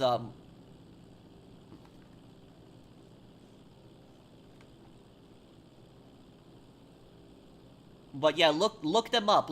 Go on Google and type in Japanese exploding balloons, and you'll see Japan sent like thousands of these balloons across the ocean. And the idea of these balloons is they were going to send these balloons, and they were going to hit like cities like Los Angeles and San Francisco, and these balloons were just going to blow up the cities and set them on fire. But the reality is, the vast majority of the balloons did not make it across the ocean because the winds, the waves and stuff like that, they get caught in the waves, they'd fall in the ocean, and so there's only one of them actually got through and killed somebody. Is that a war crime? It is. If you are intentionally targeting civilians, it very much is a war crime.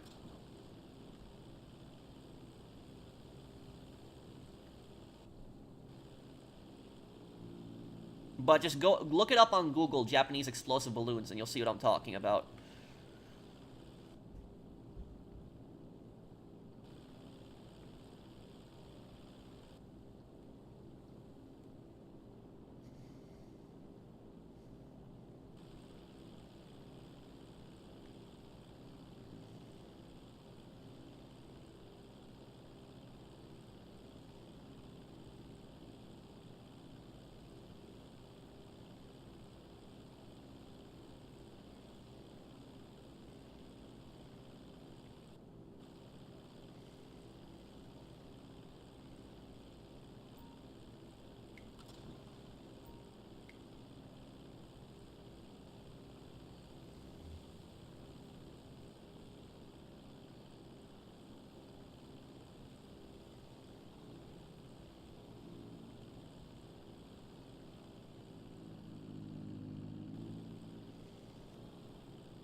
No, I didn't know that, Gunner.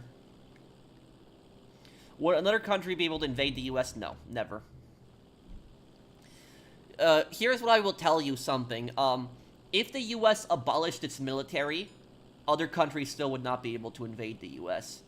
They wouldn't be able to do that. The only way the US could ever be destroyed in a war is through nuclear war. That's the only way the US could ever be destroyed. Let me join,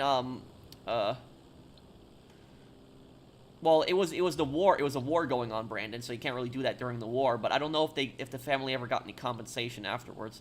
I'm gonna help Kirsten here.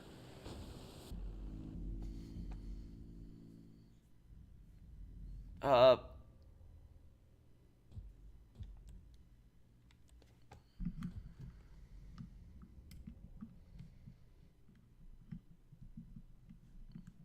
here's the thing about the U.S. and man, my letters are just going crazy right now. I'm sorry, guys. This is embarrassing. Okay, so you're wondering why the U.S. can't ever be invaded, even if the military was abolished. the reason the military could was the reason the U.S. could never be can never be conquered, even if the military is abolished, is because of the geography the U.S. has, and because the U.S. is such a vast country. Like the U.S. is such a big country, it's like nobody would be able to fully occupy the country. Maybe another country would be able to occupy certain states, but they definitely wouldn't be able to occupy the entire U.S. Definitely not. So it's like the U.S. When you really think about it, the U.S. has forests, mountains, plains, deserts, swamps, tundras, literally every single environment that you can imagine on the planet the US has. Like there's not one type of environment the US doesn't have. Like the US has every single kind of environment. And so like imagine trying to occupy that like with an army, and just the amount of resources. Like imagine the logistics nightmare that would be, like trying to resupply your army, like just occupying like a vast territory like that, just trying to get all the supplies for it. What just happened? CEO quit. Okay. I guess it was an accident. And also the other thing I will say about this is in the U.S. there are more guns than people. In the U.S. I think the U.S. has like 400 million guns or something like that. And when I say 400 million guns, I'm not talking about the military. I'm talking about civilians. So their civilians have over 400 million guns in the U.S. So there is no way in hell that like any military could ever occupy the U.S. Even if the U.S. had been like the military had been abolished. Even if the U.S. had no military, there's no way that any country could ever occupy the U.S. The geography, the landmass, the fact that so many people are armed, it would just not work. It would not be it would be a disaster. Any military, it would be a disaster if they tried to do that.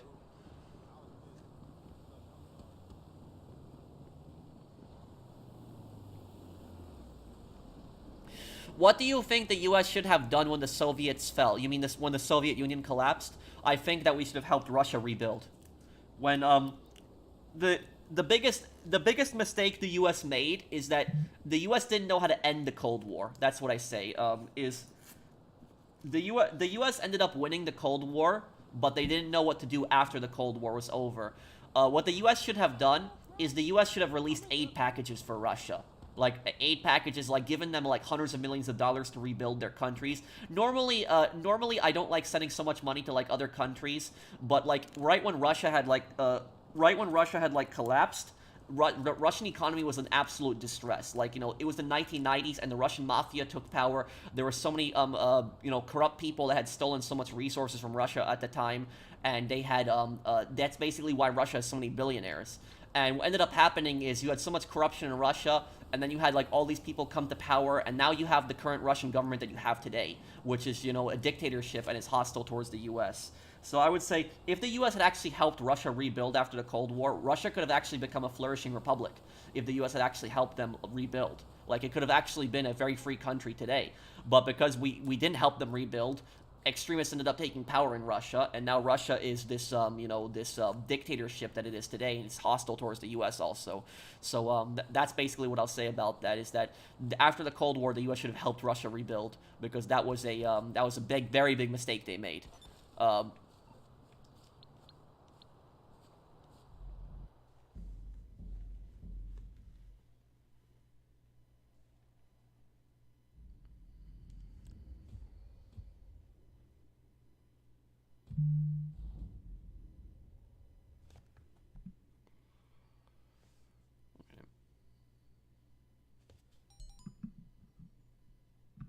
Okay, here we go. You know what, the history of Australia a little bit. I know that Australia, I think, was first discovered by the Dutch, but the Dutch didn't want to colonize it because they felt that it was just like a big desert, and they didn't want they didn't think it was worth the resources. Britain used Australia primarily as a prison colony. That's what they used it for.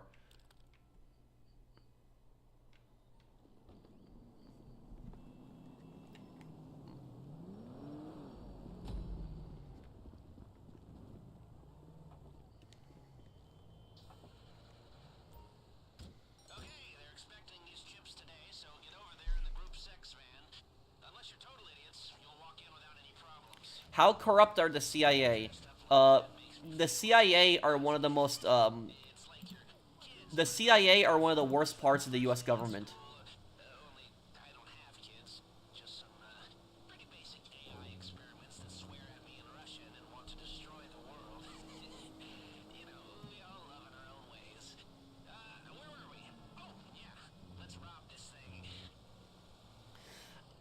I'm gonna tell you something. If I was president, I would abolish the CIA if I was president, because of just all the horrible things the CIA has done throughout their history, the coups, the human experimentation, the drugs, it's all the secret, assassinations, like literally just all of the terrible stuff that the CIA has done. If I was president, I would abolish the CIA. That's what I would do. But honestly, if I probably would not survive. If I wanted to abolish the CIA, I probably would get impeached, or I probably would get assassinated. That's probably what would end up happening to me. So, CIA is supposed to investigate other cops. No, that's internal affairs that does that.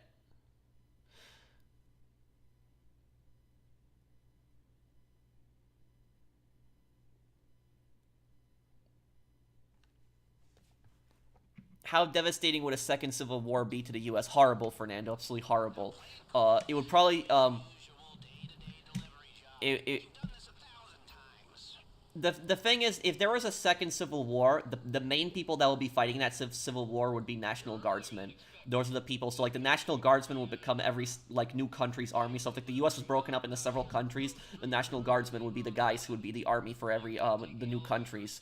But they would just be horrible. Just like hopefully nothing like that ever happens. It would just be terrifying and horrible. I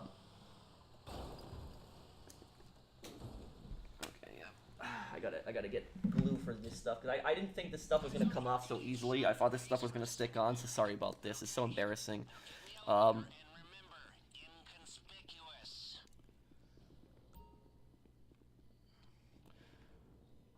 How corrupt are the ATF?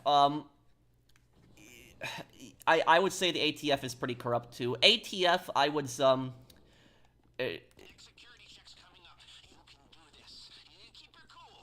when it comes to these federal agencies, the swipe the card here, swipe it. The most hated American agency across the world is the CIA. Like if you're not an American, you know what the CIA is. The CIA is like the most hated is definitely the most hated agency outside America. Inside America, the most hated agency inside America is not the CIA. It's actually the IRS, which is the Internal Revenue Service. I would say the second most hated agency, I would say, is probably the ATF, the Alcohol, Tobacco, Firearms Bureau, and then after that is the CIA. The least corrupt federal agency, I would say the least corrupt federal agency, I think DEA, Drug Enforcement Administration, because I've known people who worked in the DEA before. They're good people. I have never heard anything bad about the DEA ever. When I went to school, when I studied law enforcement in school, I had a professor that was from DEA, and he would tell us all these stories. And so I never heard anything bad specifically about the DEA. Like I never heard any controversies or anything bad about them. So I'd say probably DEA is probably the least corrupt. My cousin is a DEA agent. No, well, it is a respectable career.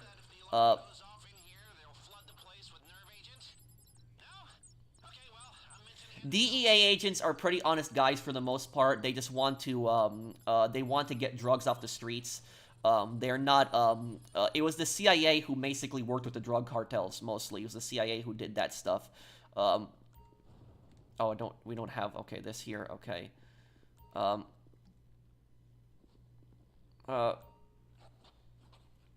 What agency would you replace the CIA with? I wouldn't replace the CIA. There'd be no agency to replace them. It would just be gone. I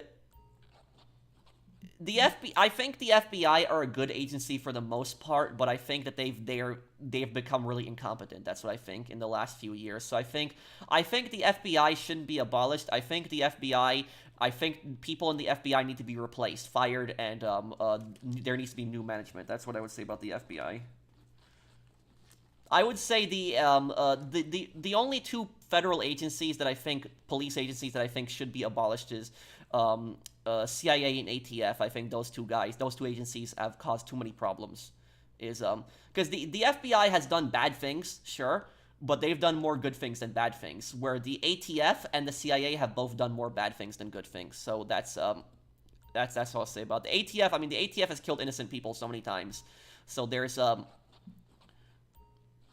The ATF has had just so many controversies. We were talking about police brutality earlier. The ATF has been involved in so many police brutality incidents, like that agency specifically is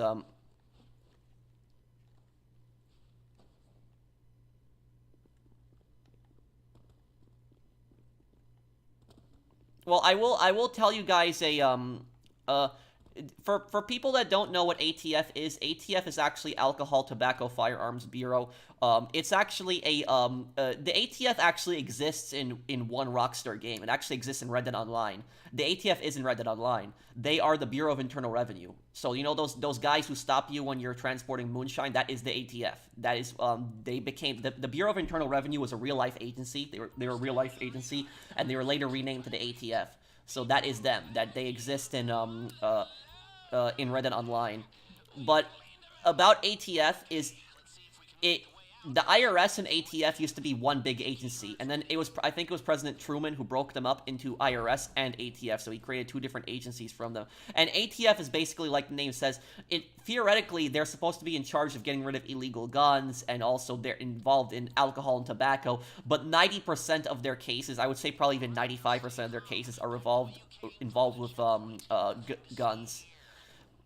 But the reason that Americans hate the ATF so much, the reason they're such an unpopular agency, is because the ATF, what they've done is they've actually created their own laws. They've done that before. So they are an unelected, body. They're an agency that is not elected by people, and yet they create laws. For example, there was I know that pistol braces were legal for years, and then what ended up happening is the ATF basically said, no, you can't have this. A pistol brace does not the whole purpose of a pistol brace, for people that don't know, it was basically like a piece of plastic that was meant to help handicapped shooters have better stability on their rifles. That was basically the whole purpose of it. And the ATF basically it was they overnight they changed the law, and they basically said oh, you can't have this, and now you have to register it, or you have to drop it off for confiscation. And if you don't, I think the punishment was 10 years in prison. And I think it was less than 5% of people actually complied with that order. So you had massive amounts of people that just did not listen to that. But the fact that a government agency can just go and create laws, if you want to ban pistol braces, if you want to do something like that, then it has to be through the Congress. It cannot be it can't be a federal agency cannot just out of nowhere just basically say, okay, we are going to ban this, and now you can't have this. It just makes no sense. So that's what I don't like about them personally. It's you guys ever see those videos on YouTube? Those videos on YouTube where I know they're legal again now, but have you ever seen those videos on YouTube where it's those cops, those federal cops, go to somebody's house, those door videos, where basically a homeowner comes out and there's these federal agents that come to their house, and they still basically are arguing with them, and they basically say oh, did you purchase this many guns in a month and something like that, and they're just reading off can we come in and take a look at the guns, stuff like that. Those guys are ATF. 99% of the time when you see those videos of cops just walking up to people on their door, just harassing them over firearms, it's most of the time is ATF. And the thing about the ATF is that these guys are so obsessed with gun owners. They're just absolutely so obsessed with them. The vast majority of gun owners are not criminals. They're not out there to commit crimes. They're not out there to do bad things. But the ATF is just obsessed with them. Why doesn't the ATF go after these gangs? Why don't they go after the cartels? The people who are, causing the vast majority of the violence. Instead, it's somebody buys 2 pistols in a month, and the ATF just goes to their house and harasses them. And that's why the ATF is such a hated agency. There was an incident I know that happened, I'm just gonna run to this car here. Where is this? I don't think I've ever seen the cars parked here. Wait, this is a weird place. I don't think I've ever seen them parked here. Yeah, I don't think I've ever seen the cars parked here. I've never seen them parked here. This is a unique thing now.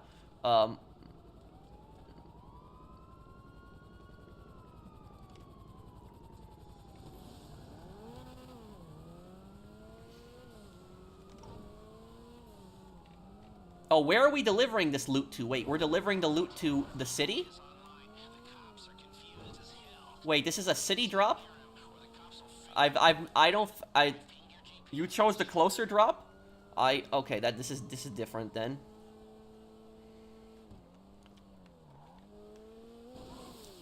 but I'll read your comment in a moment, Zach. But basically, the ATF was recently involved in police brutality. I mean, there is an investigation going on, but I saw the video, and I would argue that was murder. And not only was that murder, there was also police brutality.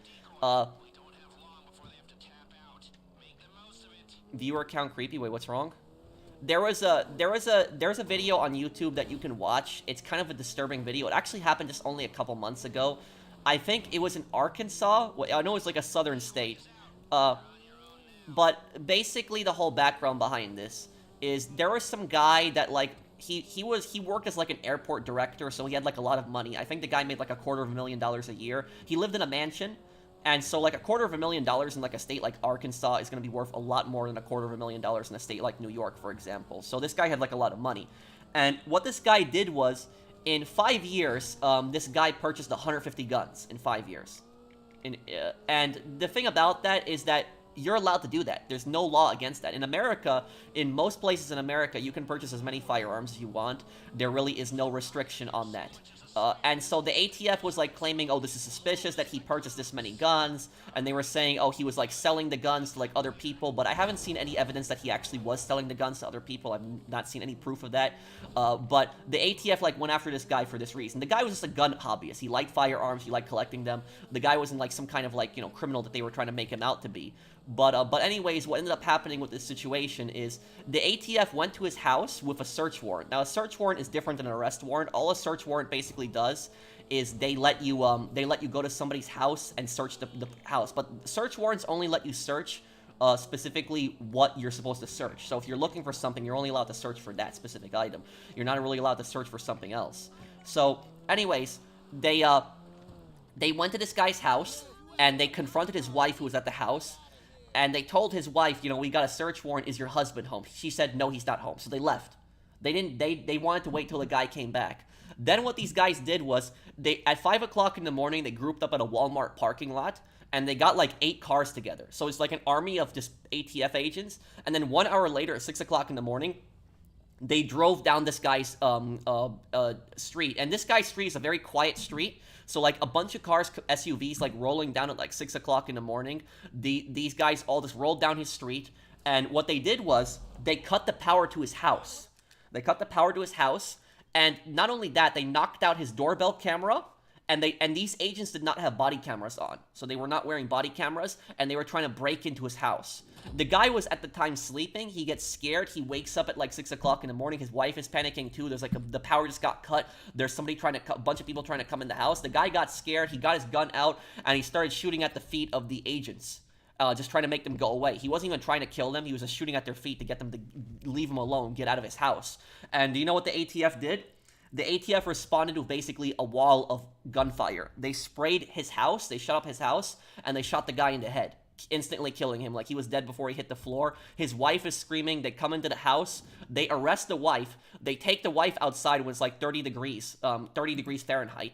And when she's in pajamas, they put her in a car, leave her in that cold car for like 2 hours, don't let her go to the bathroom. And then afterwards, they claimed the entire shooting was justified. And they claimed that the guy had shot at them. Well, it's like, the thing is, though, is imagine if you're in bed with your wife at like 6 o'clock in the morning, your power gets cut, and a bunch of people are just trying to break down your door. Anybody would get scared in that type of situation. And if you have a gun at home, you're probably going to use it. So they were trying to make the guy seem like he was some kind of bad person, that he opened fire at them. They didn't announce themselves. They didn't have body cameras. And a search warrant does not allow you to break into the house like that. It doesn't let you break into the house and arrest people. A search warrant only lets you search the premises. It does not let you break into somebody's house. So this guy purchased 150 guns in 5 years. Was what he did weird? I guess most people would say that that's weird, but there's no law against that. So buying 150 guns in America, there's no law against that. So it's a 5-year period. You're allowed to do that. So if anything, they should have came to his house in the daytime with the search warrant, and they should have said, "Sir, we have a search warrant for your property. We want to take a look at your property, take a look at your firearm, stuff like that." But coming to the guy's house at 6 o'clock in the morning, cutting his power, not using body cameras, not announcing yourself as agents, and then opening fire on the guy's house. That is, like I said, I personally think that they murdered that guy. So I think I hope that those agents basically get arrested for that and charged. Because I don't not think that was justifiable force at all. That was, Yeah, I remember the guy was Polish. I remember that he had like a Polish name. That's the only thing I remember about the guy. I don't remember him. I don't remember his name though. Malinovsky, you're saying? That's yeah. That's the guy. Yeah, but basically that type of situation that I described there, guys, that's precisely why the ATF is like one of the most hated police agencies in America, because of situations they do stuff like that, dumb crap like that. Like that entire situation could have been avoided. Like I said, just go to the guy's house in the daytime, show him the search warrant, and if the guy's doing something wrong, like we don't know fully if the guy was doing something bad or if he really was smuggling guns. From everything that I've seen, it doesn't seem like he was smuggling guns. It only seemed like he was just a gun collector. He's a gun guy. That's it. But like, you know, if you're gonna you know, investigate this and do this the proper way, go to the guy's house in the daytime, serve him the search warrant, and search the property. You don't go to his house you know, at night, try to break down his door and do stuff like that. That's basically that's stupid. Let me see. I'll do one more heist here. Let's do Fixated. I'll help Fixated too. Hey, Pro, last week was my birthday. Sorry I couldn't make it. It's okay, Super Mario. I hope you had a happy birthday, man.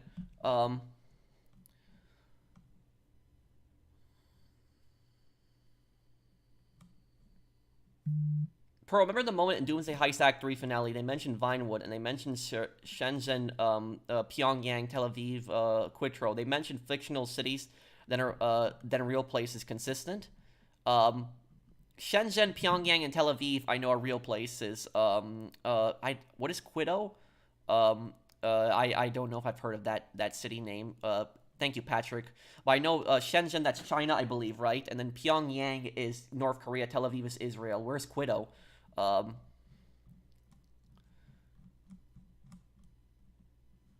Didn't you say Private Allen from Modern Warfare 2 is a psychopath? No, Makarov. Thank you, Zach, for the super chat.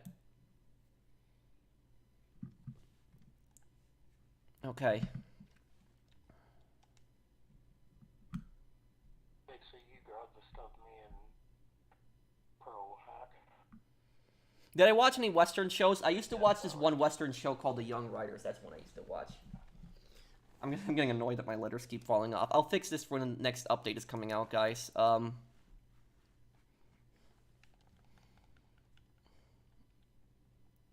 The NSA need to be reformed. The NSA and Homeland Security need to be reformed, because the CIA should be abolished, because the CIA has done more bad things than good things. The purpose of the CIA is to basically interfere in other countries. That's pretty much what it is. It's America's, you know, the federal government's like influence in other countries. The NSA and the NSA and the Homeland Security, the purpose of those agencies is actually to protect America. That theoretically, in practice, the purpose of them is to protect America. It's not to spy on Americans. It's not to listen in on random Americans' phones, or, you know, read their emails and stuff like that. So, honestly, what the NSA has been doing, I'm a big constitutionalist, so I follow constitutional law a lot, and what the NSA was doing with, like, the Patriot Act, for example, that's a clear violation of the Fourth Amendment, which is unreasonable search and seizures. So just just listening in on somebody's phone records like that, just going through millions of people's phone records, their emails. No, I think that's just stupid. That's dumb. No, I'm not from Seattle. I'm from New York. I don't know why you think I'm from Seattle.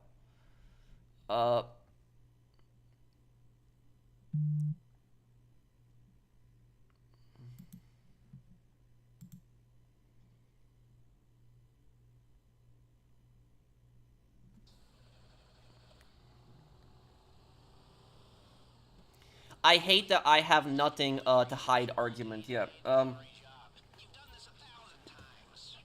I know those those are the people who typically like defend the government's like spying and the government's illegal wiretaps, and they say, oh, you know, if you have nothing to hide, then you should be fine with you know, the government like you know, listening on your phone records. It's like, no, that's just and here's the thing about this is, imagine if civilians used that same exact argument.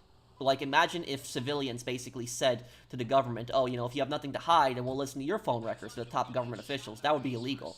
So why is the government allowed to just listening on people's phone records without consequence, without, you know, a warrant or anything like that, but civilians aren't allowed to do that to government officials? I'm not saying civilians should listen on government officials. What I'm just saying is, you know, why is the government special? They can just violate the law, like, when it comes to the Fourth Amendment anytime. Thank you, Bunny, for the super chat. Next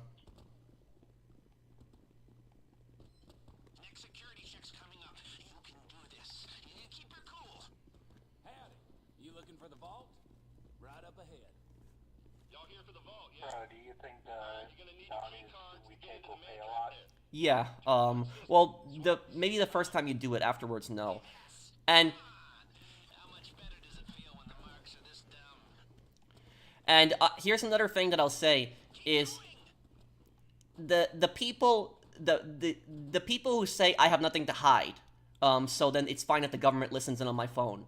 How would you feel if your neighbors listening on your phone calls? Just your neighbors right next to you, just listening on your phone calls, read your emails, read your text messages. How would you feel if your neighbors did that to you? And your neighbors would basically say to you, "Oh, if you have nothing to hide, then there's nothing wrong with me listening in on your phone calls and your emails and your texts." If those same people found out their neighbors were listening in on them, they would absolutely freak out and lose their crap, and rightfully so. But there's really no difference between the neighbor violating your privacy and the government violating your privacy. It's really the same thing. Is the government really, if the government has a search warrant, then go and listen to somebody's phone records. But if they have no search warrant, they have no right whatsoever to listen to somebody's phone records. That's just stupid. That's dumb. Get the middle ones at the end. Don't get the middle ones right at the start. Get them at the end. Now, your hacker can block the security systems while you're in the vault, but only for a while. If the system goes quiet for too long, it triggers the elements of failsafe. And, My favorite food, easy sushi. goes off in here, they'll flood the place with nerve agent. No? Okay, well, I'm mentioning it now. If you're making good time in there, try Yeah, getting into some of the we deserve some privacy. Just because I have nothing to hide doesn't mean you can violate my privacy. You're completely right on that, Fernando.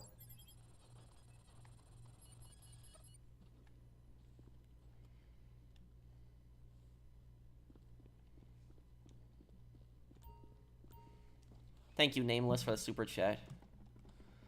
What is your thoughts on anarchism? It's stupid. It doesn't work. Thank you, Mad Attack. Every single place anarchy has been tried, it's always ended in disaster.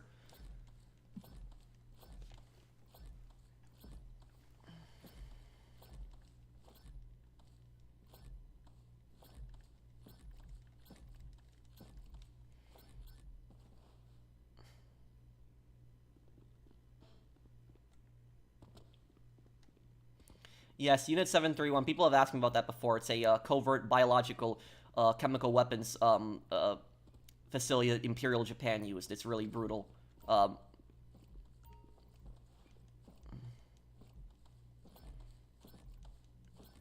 Favorite food, sushi.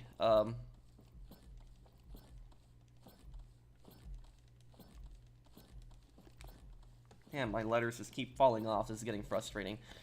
I'm sorry, guys. When I put these letters on, I didn't think they would fall off so easily, so I'm sorry about that. It is embarrassing. I'll make sure to fix that for the next one. How many days do you have on GT Online? 490 days.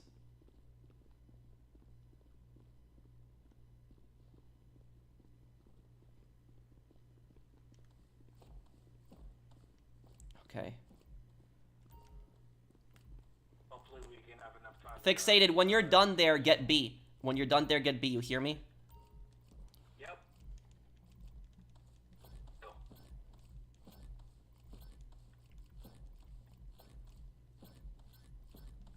Come and do it now.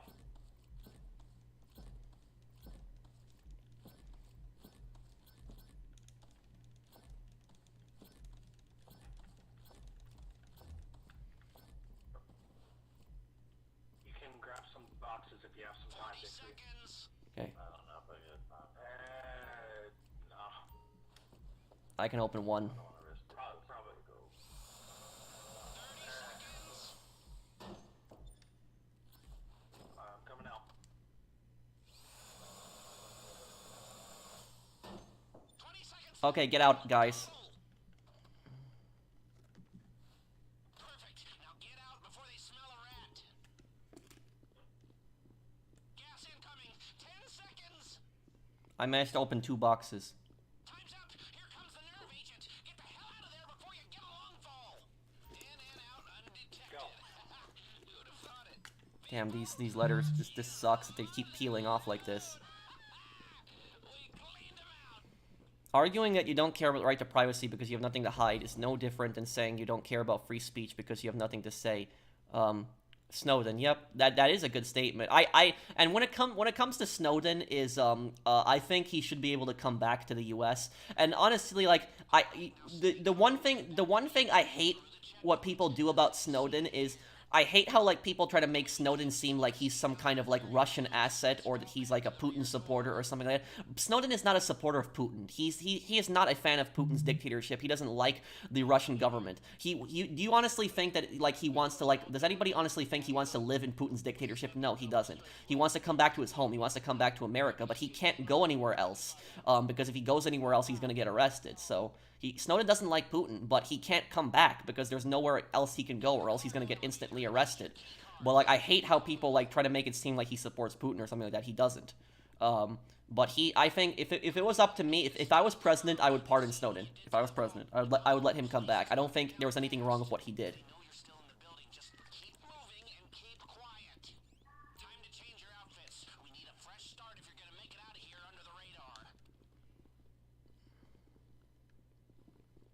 There's a guy, he's just standing there. Why is he doing that? Hold on. It might be a glitch. Yeah, it's definitely a glitch. He doesn't stand there. Crap. And that back door, backside is locked. They're all standing still. These guys too. Yeah, the thing is glitched. Fixated, get back. Get back. Alright. Get back. Okay. I'm literally going to run through here, and I'm gonna knock this guy out. We're gonna go through the control room, okay? Alright. Get ready. Get in here. Ah, damn. Yeah, they were glitched. I hated that. The heck? That was weird. Oh well. That's alright.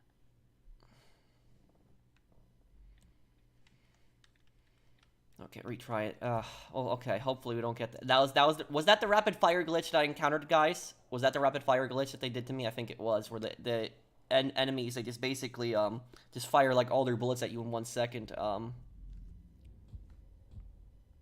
it's like you died instantly. That was crazy. Alright, now stay calm. Back the way you came, through the checkpoint. Nothing to see here. Y'all done in here? Hey, listen, that fella on the vault door?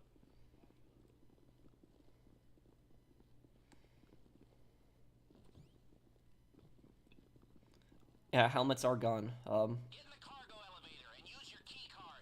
Play it cool. Yes, I will play Miles Edgeworth investigating games in September when it comes. Place is locking down fast.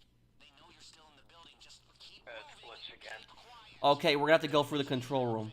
Come on. Fresh start if you're gonna make it out of here under the radar. What's your problem? I totally have to. I didn't get spotted yet. Hold on. We need to pick up the pace. Security is sweeping the whole building. Stay one step ahead, or this whole thing goes. Come on this way. Come on. We've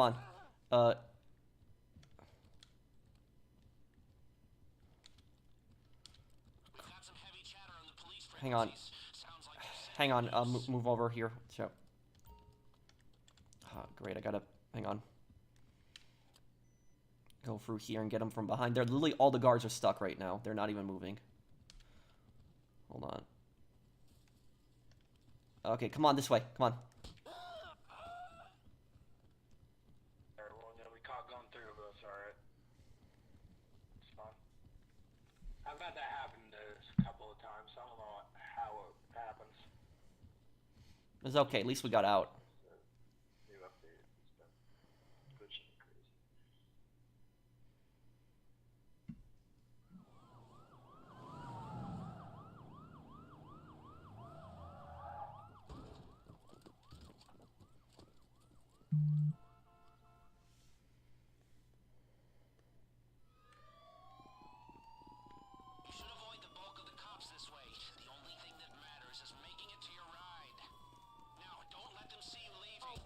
What's for dinner? I don't know yet.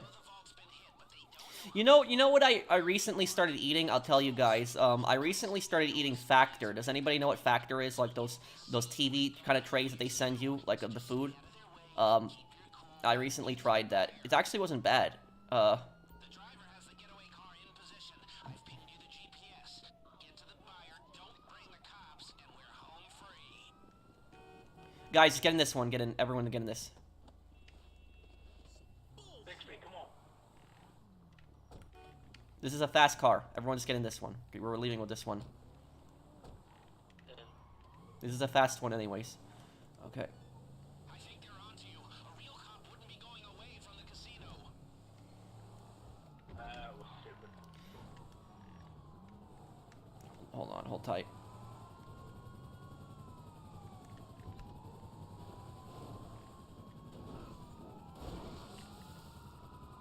Factors are basically are kind of like these trays that you get food in, and the food is already cooked. And this isn't junk food, by the way. It's actually I've eaten all of their meals. I've liked all of their meals. And all you basically gotta do is just put it in the microwave for 2 minutes. So it's like you can have like a full meal just putting in the microwave for like 2 minutes. The food is kind of expensive, I will say that, but I do like it. I might reach out to that company and ask them if they want to do a sponsorship with me, because I actually do like that food. I do like their product. It's really easy to get like a full meal without having to cook, because a lot of times I'm busy making videos, or I'm, when I come back from the gym and I'm exhausted and I just don't feel like cooking, then then those meals are perfect for me. It's not frozen. The food is not frozen. It's actually fresh. None of it is frozen.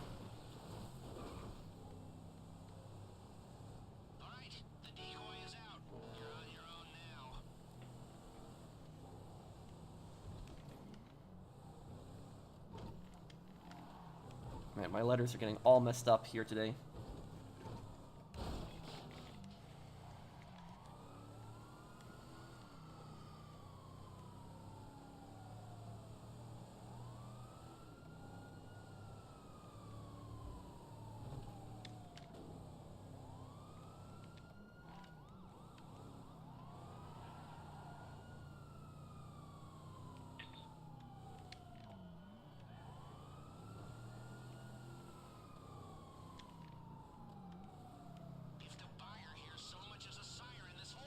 There, lost the cops. Lose the cops. I knew this would be sweet. Liberating large amounts of private equity from private equity. That's something even the IRS has trouble doing. But you stroll out of there carrying their crown jewels right under their noses. The ultimate humiliation. Oh, I've taken a whole lot of scores, but none of them has been sweeter than this.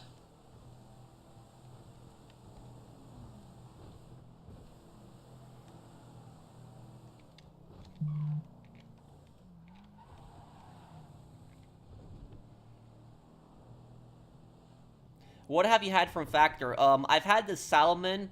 I've had the chicken with the cheese in it. I've had what else was it? It's like a bunch of them. It's mostly meat. I think it was like beef or something, like some kind of meat. It was in there. I know the other one was in chicken that I had. Hey, Personal, keep up the good work. Thank you, Lieutenant Touchdown. Thanks, man.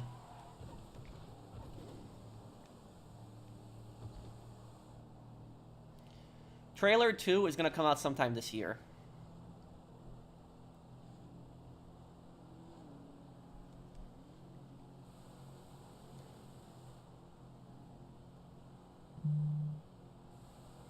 My dad's time in the military, my dad got put in military jail several times when he was in the military because of just because my dad is that type of guy that he will always speak his mind literally no matter what. So if my dad basically thinks that somebody is an idiot, he's gonna call them an idiot. And so that when my dad never wanted to be in the Polish military, because when he was growing up in the 1960s, when he was like around like he was like around 18 or 19 when the Vietnam War started, but he was in Poland. So it was like, I think it was like 1968 or 69. It was like, because my dad was born in 1949, so he was like, he was like, he was like 19 at that time. Then yeah, that's when he went into the Polish military, and he hated it because he had no choice. Because in Poland, if you didn't go to the military, if you didn't go to college, you went to the military, and the military is basically like a communist indoctrination place. It was like a bunch of communist propaganda, and so he would constantly talk crap about communists, and he would insult like the COs, and so he got like put in those military like kind of like jails. He never got thrown out of the military. That never happened to him. But he did get put in like those like military jails, but then released and then put back into them.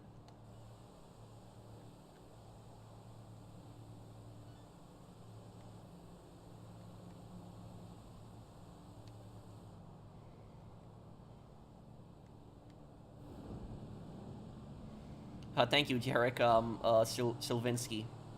Jarek Silvinsky.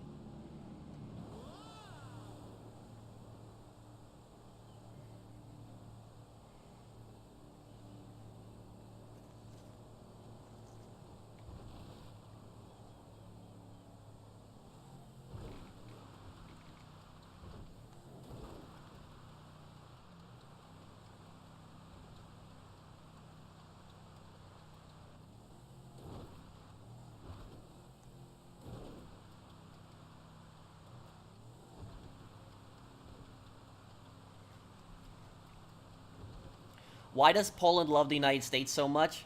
Because the U.S. has helped out Poland a lot since it became an independent country from the Warsaw Pact. So when Poland got away from communism, it's the U.S. has helped out Poland tremendously. That's why Poland has such a great relationship with the U.S.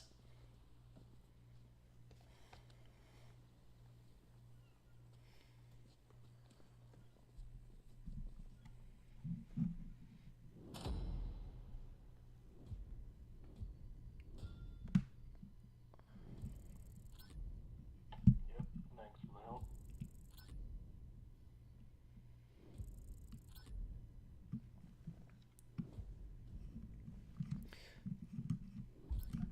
It was bad, but I know it wasn't as brutal as in some countries like Romania. Like Romania, the martial law was worse than the martial law in Poland, Gunner.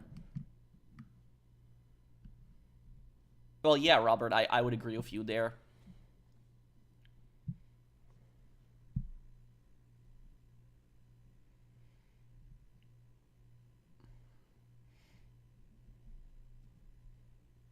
Wait, what do you mean, Eka?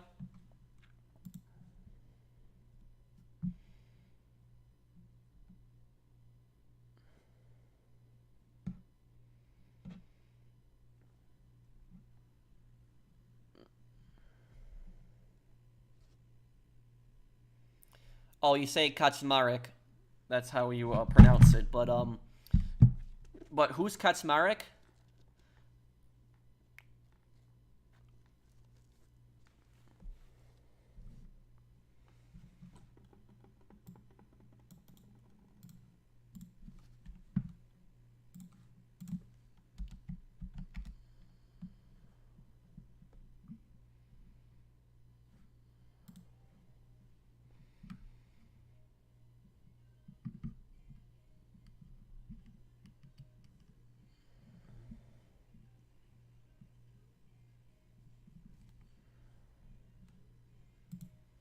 Wait, what?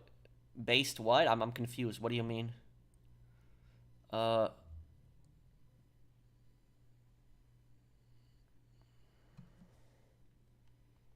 oh, what's that game called? Random Gamer.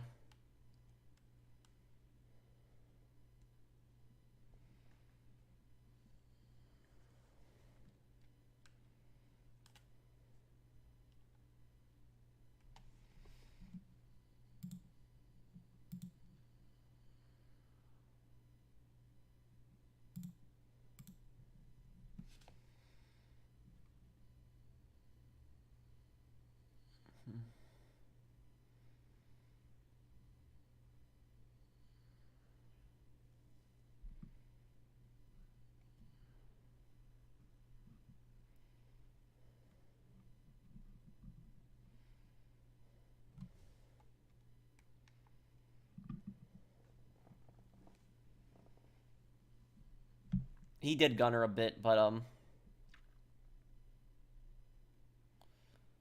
do you know about Robert Lewandowski? Yes, he's a soccer player.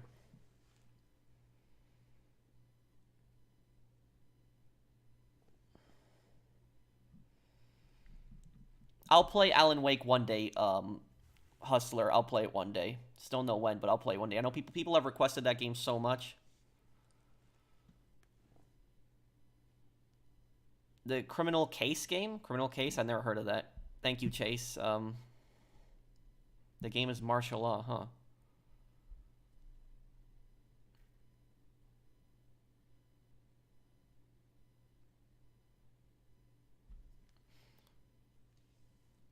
Kojima, the guy who makes Metal Gear Solid, I don't really have much of an opinion. I don't know much about him. But I guess I'll be going here, guys. I feel kind of embarrassed that my vest is falling apart on the stream. The letters on it. I was doing this for the cosplay for GTA and it's messed up here. But thank you guys for watching. Thank you guys for watching, and I hope that you guys enjoyed the stream. And Tuesday, I'm going to be doing a video on the GTA DLC. Wednesday, we'll be doing the stream. So Wednesday, we'll do a stream of the new GTA DLC. So thank you guys for watching. I will see you guys on the next one. Take care, everyone. Have a wonderful day, guys.